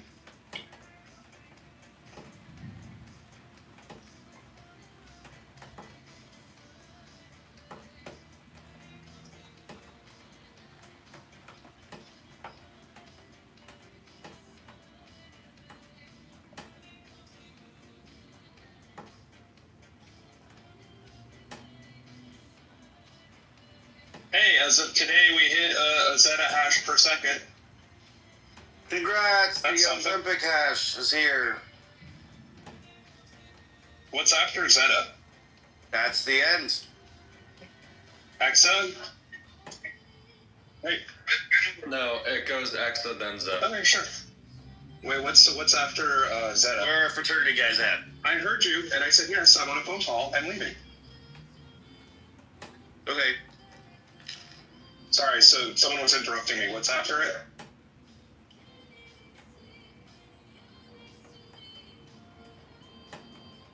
Damn, your librarian's mean, huh? Oh, I just was eating at a Burger King, and they're like, "Hey, it's been over half an hour," and I was like, "Okay, I'll leave," and they're like, "No, like you have to leave," and I was like, "I'm literally packing up. I heard you. I agree." King of Burgers don't take no shit. God damn. I would have stayed. Fuck out of here. I would go buy a 4-piece nugget and just eat that thing for 2 hours. I could just do that. Wait, Burger King is telling you to leave? That's weird. That's fine. I sat here for like an hour. Doesn't matter.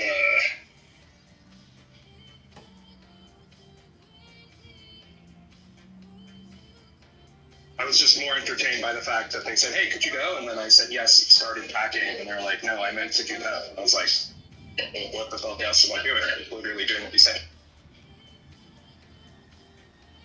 That, sir, is why you work at Burger King. It's a Miami thing, man. Whenever someone, gives you, an order, like a police officer or a street person, they can't communicate about it. You'd be like, "Oh, that's interesting. I'm happy to do that. Why is it happening?" They just repeat it more aggressively. No, Dusty, do you know what it is? I think they're so accustomed to people giving them, nasty sass back that they just assumed that I didn't hear them because I was being completely amenable to them. Because I'm assuming in Miami, just so many people don't speak English that they just say yes when they don't know what someone's saying, that they just assume I didn't speak English and this was agreeing with them to agree with them. The irony is, they're getting mad at you for not listening, but they're the ones not listening. This is like every freaking time in Miami. It's constant.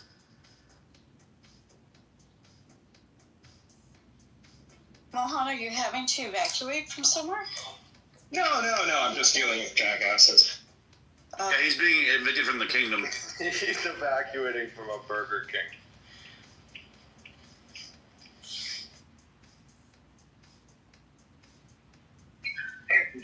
Just make sure you just evacuate and don't ejaculate. Why not both?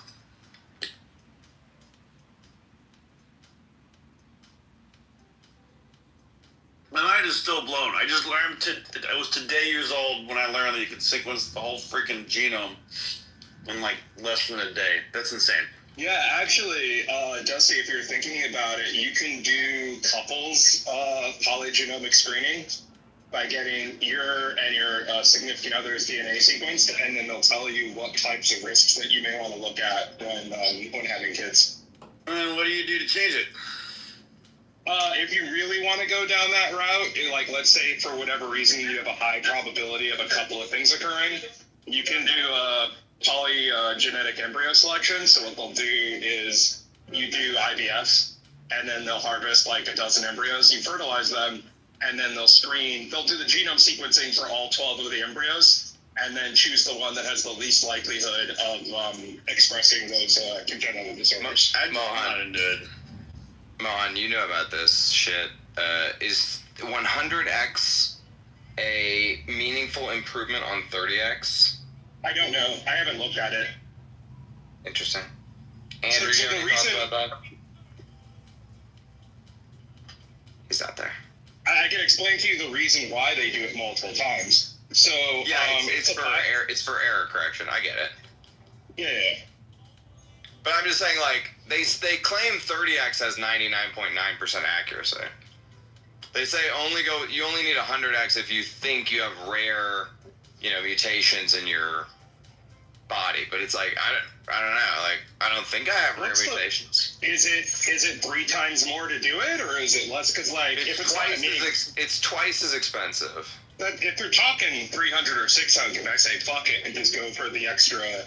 It's about 2,000 for the 100x. So this is my question to you is, and I don't know if you have an answer to this. What is the statistics? Like, what is that 99%? Is it there's 50,000 genes and they'll misread like 500 genes? Or is it they'll have a 99% confidence on all of your genes? So I think it's actually the latter, and it's more like on 500 of your genes out of 50,000 or whatever, it'll misread it. And that might be important or it might not.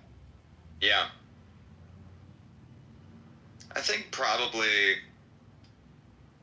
I'll just go with the 30x one.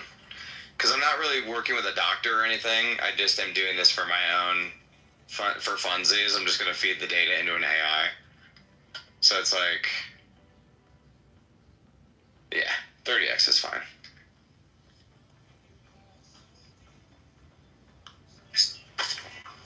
Maybe later if I have cancer, I'll sequence myself at 100x.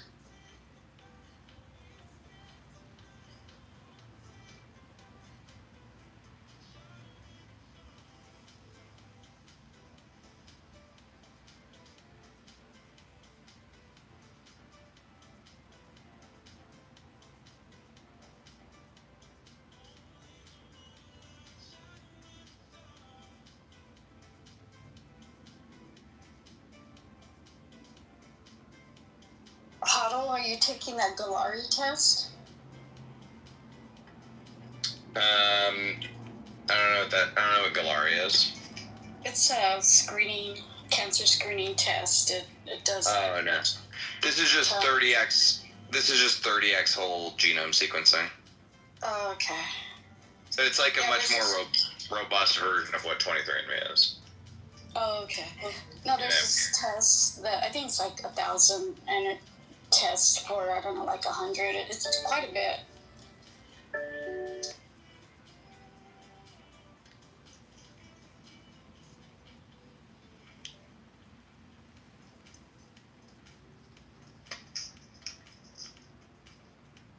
Dude, it's funny what like other people respond to whenever you're doing proactive healthcare. So I remember I was at this like dinner party with my family and my extended family, and my uncle by marriage, he has a friend who is in healthcare, and I was telling her, I was like, yeah, I don't have health insurance, so I just started doing like function health, which is blood tests, and rather than like concern or whatever, she was just like, isn't it illegal to not have health care? And I just found it fascinating that like that's what she focused on. Right. It's like, wait, I was talking about how I'm a healthy 30-something-year-old male, and her first question is like, shouldn't you be wealth extracted into a system that doesn't benefit you?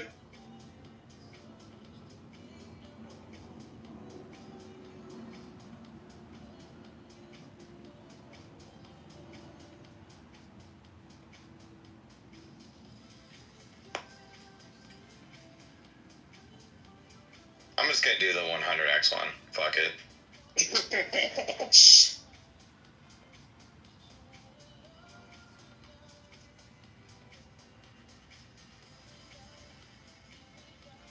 Huddle, did you see what Silva pinned on the top? Apparently Simon Dixon was invoking me to morally shame Zach as not being representative of the values of Bitcoin.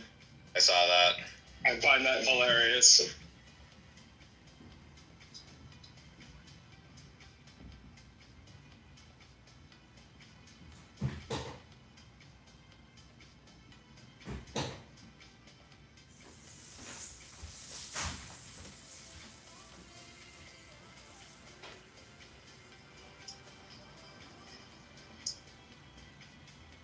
Hey, Huddle, you know, that conversation that me and you had for 45 minutes.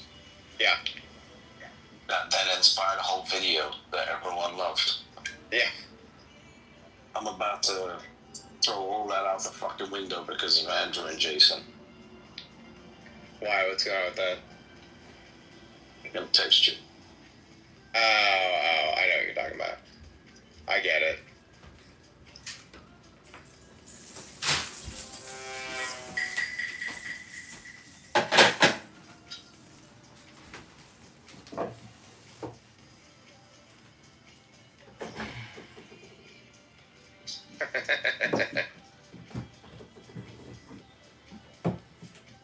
I'm telling you, I have the worst friends.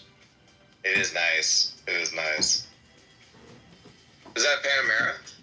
Yeah, GTS. Fuck, yeah, that's nice. That's a really good everyday car. I know. That's what everyone tells me. I like the rims on it a lot. Some special color or something. The rims with that color, sexy, dude. Oh yeah, there's money, bro.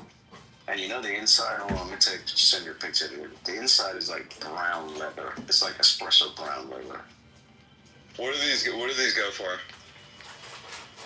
I think it's gonna end up costing me $178. Something like that. Yeah, I was gonna say. Hey, David, how did you make that photo of Zach? Because I kind of want to make a photo of me and Zach in Bitcoin Up bomb shirts and then reply Simon with it. That's the sexiest, dude. It looks good, man. Wow. I say fuck it. Life short, bro. Fuck it. Do you want me to message you the photo, Mo? Yeah.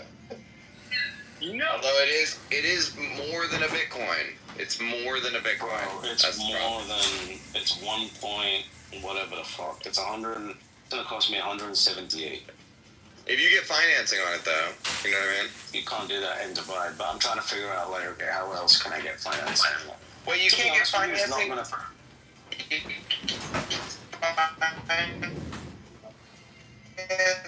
can't hear you. You're cutting out. Really?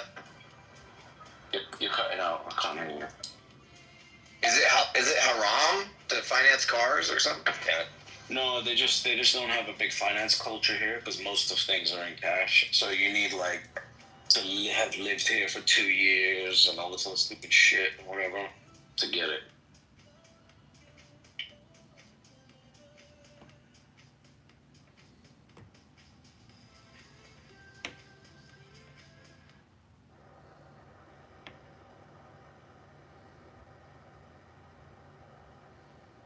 Received a report of an active shooter in the Valet area, the GSR. Oh, look. We responded to Another active shooter in America. What a shot. Dude, America's the size of Europe. That's like saying some idiot got caught and shot in Ukraine. So, like, yes. Yeah, that's what every American likes to say. 4 minutes, we had located the suspect, and an officer-involved shooting had occurred. The suspect was taken to the hospital. I don't have an update as to his status at this time, but I do know that it was an adult male that was involved. Officers then located several victims of gunshot wounds and other injured parties that they began providing first aid and medical treatment to. REMSA and fire and medical team at the GSR all assisted with providing first aid, and we have several people that have been transported to the hospital. We don't have an update yet on exact numbers of injured people, and we don't have an exact number of their condition yet, or an exact description of their conditions yet, but we will later on. Was that Marino?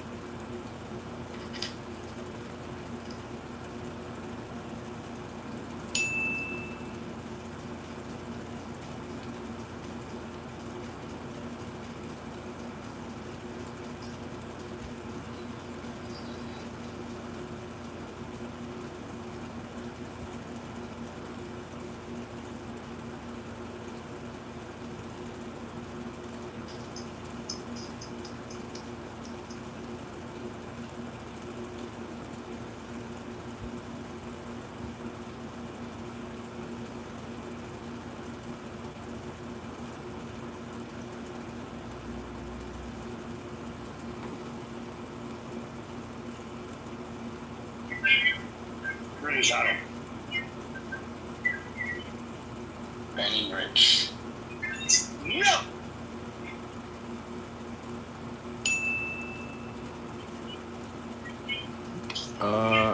Rex with me. I'm No! you know, Hey, with your fucking chest. unfortunately,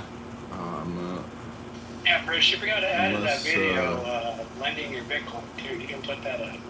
information and slip transfer. I know. I won't be able to. I'll be able to.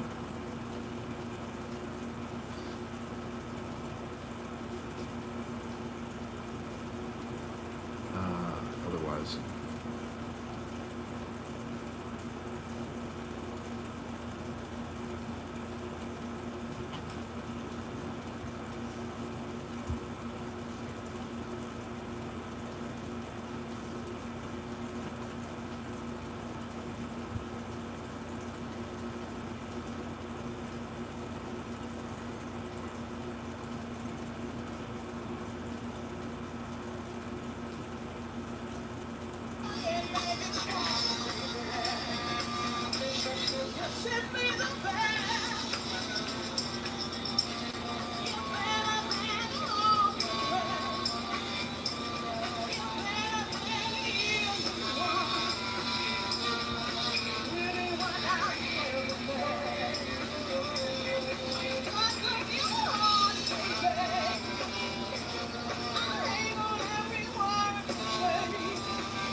Gold, and I have some Bitcoin, but not much. What are they each? 10% gold? I'm not going to describe my own exactly, but I'll say the following. If you were neutral on everything, in other words, you didn't have a point of view, and you were optimizing your portfolio for the best return to risk ratio you would have, you would have about 15% of your money in gold or Bitcoin. I mean, I'm strongly preferring gold to Bitcoin, but that's up to you. Again, I want to say, what is the issue here? The issue is the devaluation of money. Okay, so the devaluation of money, and if you have that issue and times when it occurred, which was in times of excess debt and geopolitical problems, just go back and study history, study the British pound, study the Dutch guilder, study this. You would find that in all such periods, also like the 70s, it's an effective diversifier. So if you had no view, you would have about 15% in that portfolio as a hedge against the other. I hope that that's somewhat of a guide. No, it's fascinating. I mean, I doubt. But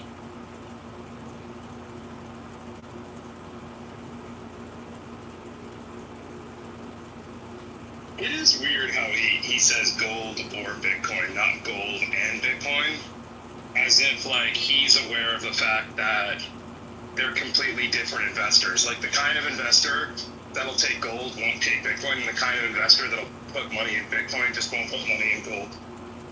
It's kind of weird. He didn't say you should put 7% in gold and 7% in Bitcoin. I'm just really interested by that either or in his head.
6 billion people, and again, there are only 7 million Zionists in Israel.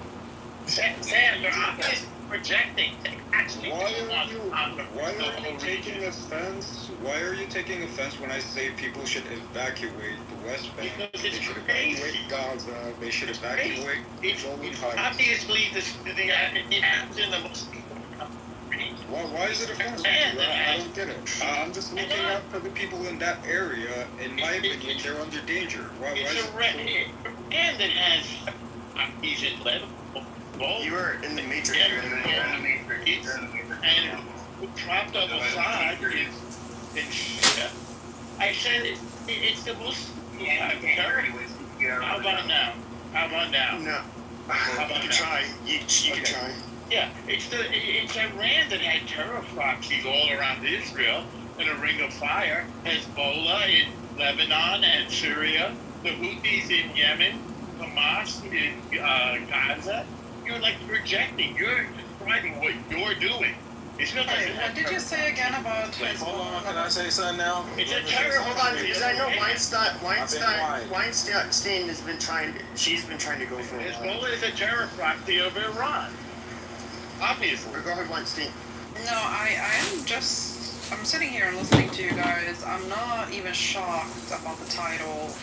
And this has been going on. The Christians have been attacked in the West Bank before 7th of October. Actually, if you go do your research and keep on reading about how many times the Christians have been attacked in the West Bank, you will be shocked, because this didn't happen after 7th of October. The Christian Palestinians have been attacked by the Israeli settlers on and on and on and on. And that's been going on and on and on before 7th of October. Why are you guys so shocked?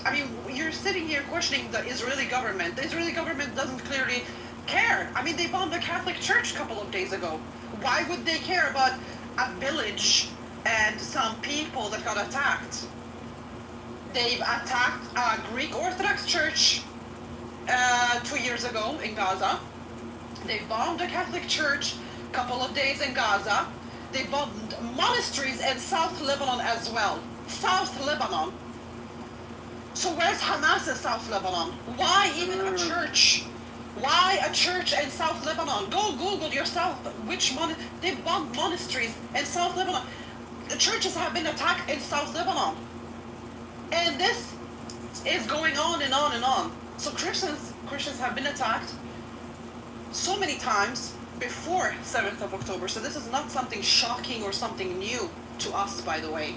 So go do your research and go look for yourself. Well, thank you. I'm not familiar with. I'm definitely not somebody. You can go next, Keegan, and then I'll let Resistance go. But no, I'm going to be honest with you. I'm not familiar with all of the shit that would have happened between Christians and settlers and that kind of stuff.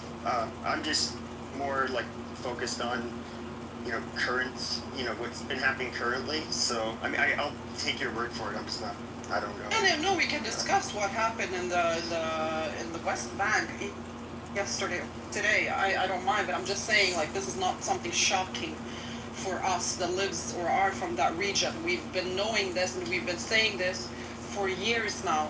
And you're a Christian? I have a parent that is a Muslim and a parent that is a Christian. Yeah, I'm a Christian. Yeah, so, real quick, Sam, because I'm told I could go. And here's the other thing is that last week, or maybe 2 weeks ago now, Mike Huckabee, the U.S. ambassador for Israel, wrote a letter to Trump saying that he has major concern for Christian organizations and evangelical groups going to Israel as of right now. And he said that, and now he didn't put a travel advisory because that takes a lot of time and it takes a lot of evidence, and he rather than doing that, he had done a public call saying that American Christians should reconsider their travel to Israel, right? Which is a really interesting thing because, again, I've been told that Christians are very welcome to Israel, but our own U.S. ambassador, again, he's a Zionist, Mike Huckabee's a Zionist, is saying that Christians should reconsider going to Israel, not because of the war, not because of how they're treating Christian groups in Israel as right now. We treasure Christian beliefs. All right, now it's my go. Shut your nose. No one told you to talk. No one told you to talk. Shut your nose. So once again, like I was saying, I'm glad you brought that up, Pep, because when they talk about these fake borders that they lie about, you know. Resistance. Just let him give his brief response. Why? That's the supremacy we're talking about. You said I was after it. All right, you know what? El Normo, you can go after resistance. Resistance is hurting to go, so go ahead. I waited my turn, like any normal person. Yep, go ahead. He has no problem, so he can't wait. Okay, let's not attack each other. Just go ahead. Go ahead, resistance. Hold on, I got it back. So, like I was saying, Greater Israel, which we know is in the Likud Charter and the Israeli Party, they all believe in this. Bibi Netanyahu raised it up in the Senate, he showed the map. This is the funny thing, right? Those same countries that he tried to say that is surrounding Israel threat are the same one on that list that the American general said those were the 7 or 8 countries that America was going to invade on behalf of Israel. After the September 11th. This was 2 years ago these things were planned. So it's nonsense that they have these logic to say there's no such thing, we don't believe in it, but yet it's all over. The evidence is there. They are attacking the Arab Peninsula. They are trying to colonize these countries. And when they say, they use this analogy, it's only 700 settlers. No, it's 7 million people in Israel with the backing of the United States Armory and the UK's Armory. Bombs, missile, planes, and other people that go over there and help fight with Israel. Number one, Americans fight in the Israeli army, and so do Europeans. So these scum liars need to just lay off the drugs and deal with reality, because everyone knows the reality. It's Israel, the terrorist group over there, backed by the UK and America. So Israel produces almost all of its arms itself. It gets a small amount from other countries. And by the way, I wanted to point out that is not true. We treat hang on a second, Galloway. We treat our Christian guests with tremendous respect. There are going to be some incidents, but we are grateful for our Christian brothers, which is the reason why, for example, Huckabee in turn defends us so adamantly. And by the way, you should know, we give aid to all of the countries in that region. Obama even gave aid to the Muslim Brotherhood in the Arab Spring in 2011. So we give $1 billion a year to Egypt. We've given billions to the Palestinians. Many people don't know this. And of course, the purpose in giving this aid is to try to create peace in the region. Israel is a tiny, tiny country, the 4th tiniest in the entire Middle East. There are 22 nations in the region. Israel is at the bottom of the list in terms of size. The idea that there's some project to colonize the rest of the region is a little bit absurd. And there's no evidence for it. What Israel will do is create defensible borders against the countries that have been attacking it, such as Hezbollah in southern Lebanon, although we've worked that out because we eliminated Hezbollah, which was occupying Lebanon. We got rid of this butcher named Assad in Syria who killed 650,000 Sunni Arabs. You're welcome. We killed Nasrallah, who was a terrorist. The Arabs celebrated when we killed the terrorist Nasrallah. No, it was only We're wiping out Hezbollah. We're wiping out the Houthis. It was actually only We're wiping out Hamas. We're systematically bringing peace to the region and expanding the Abraham Accords. Right now, the leaders of the Arab world, like the UAE and Bahrain and Morocco and Saudi Arabia, are united with Israel against a common enemy. Number one, the Iranian genocide regime, and number two, Muslim jihadi fundamentalism. Israel's bringing peace to the region. Yeah. I'm sorry. That was very well said. I just looked it up, and it's Mike Huckabee thing. It doesn't seem like it to be really about the Christian groups being treated badly by people on the street. It seems to be about a visa issue. But was it about Christian groups being treated badly by Israelis? Or is it about a difficulty of securing the visa for these groups? Yes, it was about Christians in the region region being treated bad by Israeli Jews. Oh, well, the articles that I said didn't mention anything about that. No, it was a visa issue. I think it was a visa issue. I think it was in the visa issue in the news. That's all Well, Hold on a second. I did read the Mike Huckabee's, at least in the Times of Israel. It did say something along the lines of, that's why I'm not the one who really brought it up. But it had something to do with when it came to evangelical, I guess missionaries or something like that. Israel was basically not really like processing their. Right, it's a visa issue. It's a visa issue, but it's not about how the Christian groups are being treated on the ground. No, El Normo did this to me a week ago. What did I do to you? Just wait, I'll tell you. You touched me in a very inappropriate way, El Normo. Okay, people. Say it again, please. I missed that. You interrupted me trying to make a joke. You interrupted trying to make a joke, but here's the actual thing: which is what my friend's doing now. Which is that a week ago, El Normo said that Israel gave 2 million tons of aid. Yes, Israel facilitated the movement. No, actually, I looked that up. No, come out. Let me finish my point. My friend now is saying, well, this was a visa issue. They were not persecuting Christians, but rather they were making it harder for evangelical groups and Christian groups to come to Israel during this time and prolonging their visa acceptance. So you can say it's a visa issue, but they're only persecuting one group, so that becomes your persecuting. It's not persecuting them. They just would have it be sick. And by the way, I checked it today. Israel is paying for that aid. We're actually no, they're not. They're facilitating the movement. Who else does that? For the aid. I checked it today. All right, well, Oliver. Taxpayers. All right, well, taxpayers are feeding them. All right, well, let's not get. I don't want to get derailed, but Oliver said he wants to speak, so go ahead. Thank you.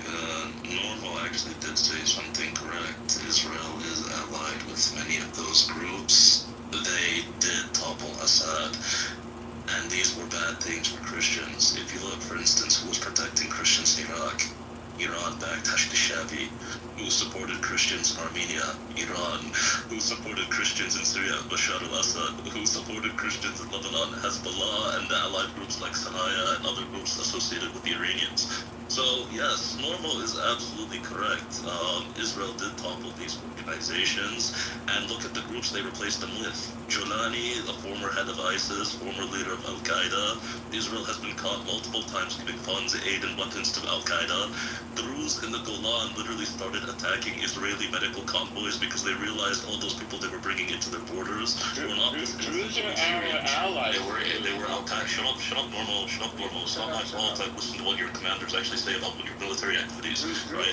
Can you finish without you interrupting? He's not contradicting that they're your allies. I think I get what he's saying. Exactly. The Druze realized that a lot of the medical convoys that were bringing into Israel were filled with Al-Qaeda fighters. Al-Qaeda fighters that were incidentally.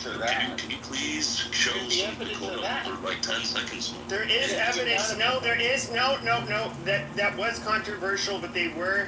But the ISIS-linked terrorists that I believe from Syria, when they were fighting Assad, Israel was giving some of them medical care. Yes, Jabhat al-Nusra is literally the Syrian branch of Al-Qaeda. Anyway, the same Jabhat al-Nusra that Israel was fighting did actually happen to kill Druzes on the other side of the border in Syria, which many Israeli Druze, down to even an Israeli member of the Knesset, literally attacked Netanyahu for doing exactly this. So yes, Israel, if you are a Christian, if you are another Middle Eastern minority, is no friend of you. Why? Because they fund, abet, and destabilize regimes that protect you and enable Sunni Muslims to slaughter you willy-nilly. Right? That's why right now they're literally having negotiations with the terrorist Jolani about how they should take parts of Lebanon and basically let all of them be ruled. So just attacked Jolani. Yes, whilst also negotiating that he should take Lebanese territory. Whilst also negotiating that he should take Lebanese territory. So you replace one guy who's protecting secular rights with a terrorist. That's what you guys do. And then when that terrorist is no longer you go and destabilize the region again. Anyway, this is how you guys operate, and it is well known throughout antiquity that you guys despise Christians. We can go all the way back to the death of Christ, which your Talmud boasts about. Yes, we'll kill Christ on the third day. Sanhedrin 108, verse 21. Anyway, you guys were the first people in the world to massacre Christians in large scale. You can see this in the Himyarite massacre, and you guys have been massacring Christians for a long, long time. You bombed the Catholic Church in Gaza. You shot a 7-year-old Catholic girl in Gaza. You've been attacking Kitover and other Christian villages for years. You besieged the Holy Sepulchre. You besieged the Church of Nativity. There is just about nothing under the sun that a Muslim has done to Christians that you have not also done. So don't come here saying that, oh, we love Christians. We know you despise Christians. Everyone knows this. Y'all been beefing like that. Y'all been beefing harder than the block of Chicago for centuries and thousands of years. Why do you give a fuck? Why does anybody give a fuck? There are 2.8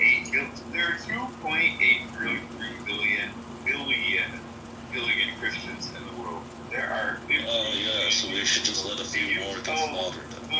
This is Jewish logic. And then we'll cry anti-Semitism if you criticize them. So many Christians just hold on, guys.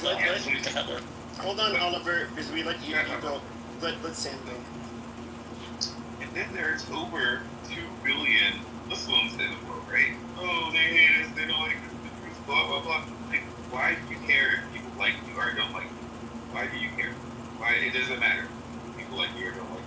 As long as they aren't doing anything to you. And furthermore, there are over 13 terrorists surrounding Israel in various countries, from Egypt to Jordan to Lebanon to Syria to Jordan to the West Bank to Gaza to Saudi Arabia. There are probably even more than 13. So yes, sometimes there are conflicts with the Jews in the Middle East and other people, but guess what? Apparently the entire fucking Middle East is full of terrorists. It's just incredible to me. Christianity predates Islam by 700 years. So the entire region was Christian. There's only a handful of Jews. All the Christians are gone in Egypt. All the Christians are gone in Syria. All the Christians are gone in Lebanon. And your problem is a handful of Jews in the fourth tiniest country in the region? I mean, make it make sense. This makes no sense to me. Because you constantly boast about how you are allies of Christians, and yeah, yet we are. The United States is a Christian country. We're allies. Europe is a Christian continent. We're allies. Action that a Muslim has ever done against a Christian, for some reason, you guys were abetting them. Go all the way back, even to the days of Muhammad. Look at who benefited from the Pact of Umar and who lost out. Look at who opened the gates of Christian cities in Spain to Muslim invaders. Look at who were eager participants in the Armenian genocide and allied with the Turks so that they could take back every single fucking thing that a Muslim does to Christians. You guys are right there next to them. And yet you cry that, well, we're allies of Christians. Or the allies of Christians are He's frothing at the mouth. So he's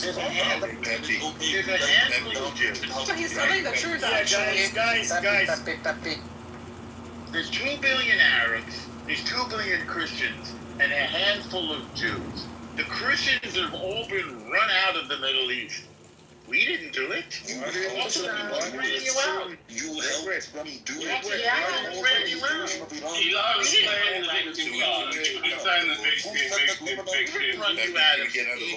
Syria and Lebanon. What did you want to say, Edward? Can I get in here after? Yeah, I'm just trying to get a different voice because we're going back and forth over something. So I heard the word colonizing. Could someone give me their definition of the word colonizing? A white American or a descendant of a European immigrants. Can y'all please give the definition of? Colonialism is the spread of industrial civilization. So all industrial civilizations throughout history have spread across the world using a process that can be known as colonialism. Colonialism is when some emissaries of some sort of established civilization travel to a new land, usually a place that is occupied by somebody else, and then they take over. Yeah, they take over, and then they give the resources to a mother country. Okay, hold on. Right, exactly. That's actually a really good distinction, Norm. Thank you for making that distinction. Yeah, so let me make sure I understand what you said.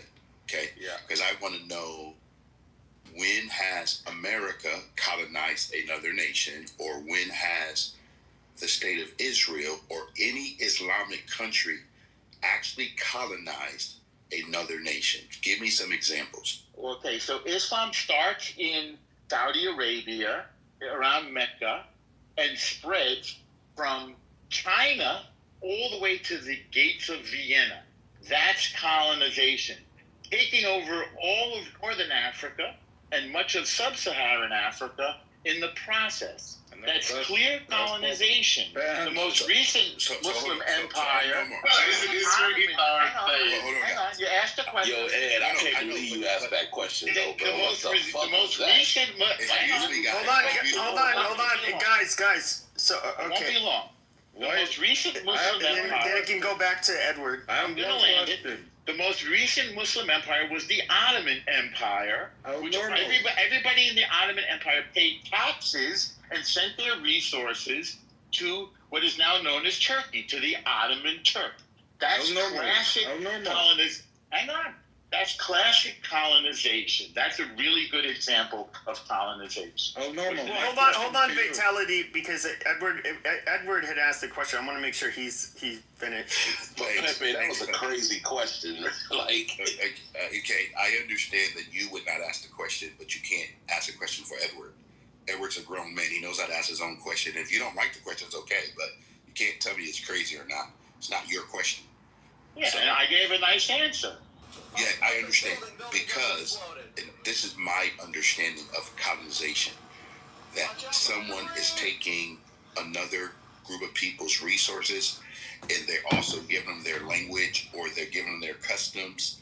Like when the British colonialized all of the Caribbeans, they drink tea at 2 o'clock in the afternoon.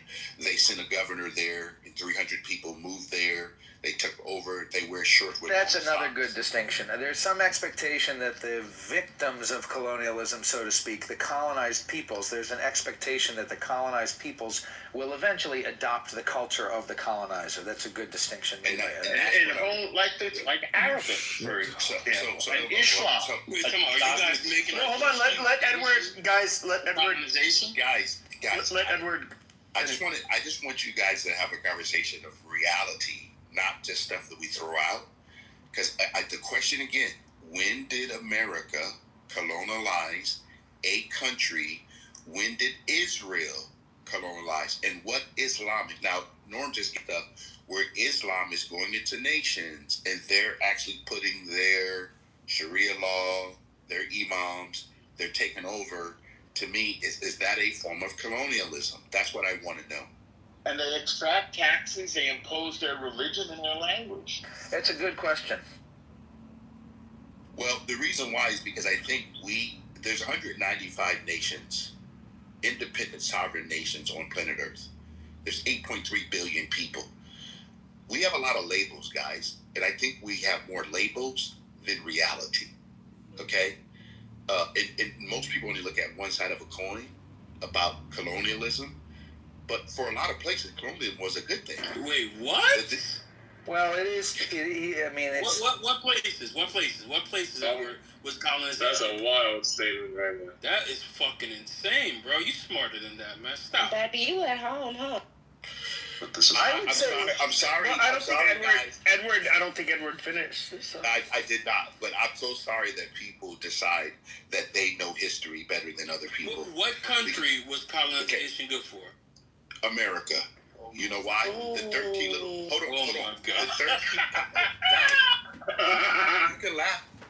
Are you just gonna play like you don't understand? Do you know that we started after the 13 colonies, and then we decided to become the United States of America? We got rid of the colonial lies because we didn't want stuff coming from a central government like the United Kingdom, King George III. But you know, I'm sorry, but what has this to do with the topic? Put me in the yeah, I'll let you go. But you guys gotta let Edward fucking finish, because it just takes forever. Well, America itself was a colony. Okay, but why are we talking about America? He's talking about after the formation. I'm trying to find out where he's going, but you guys keep on interrupting. Where I'm going, Pepe, is that we hear the word Zionist. We hear the word people talking about Israel. or all the different people groups from Islam. Guys, everyone's trying to take other people's resources, and they're trying to do this through all kinds of form of governing. What they're really trying to do is take away your independent rights. That's what I'm trying to get to. But you guys, because you're so stuck on the title or the label, that you're missing out. Can you please stick to the fucking title? I'm actually losing my shit. All right, okay. But let him finish. Okay, it's so funny. This is so interesting. I'm glad you're losing it, because leave quietly is part of every app. Just leave quietly if you don't like the conversation. Because guys, I've been sitting here for almost an hour listening to all of the stuff you guys talk about, but you know what I never done? Never came off mic.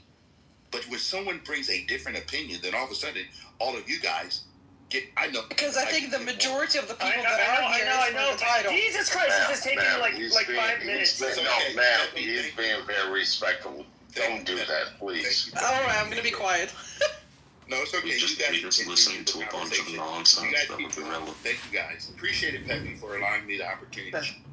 All right, Pepe. I've been trying to say something to I was next to you, but Yeah, I did say Harriet, and then fatality and go, and then Lonzo. yes. So I would like to start off by saying good morning, good afternoon, white American.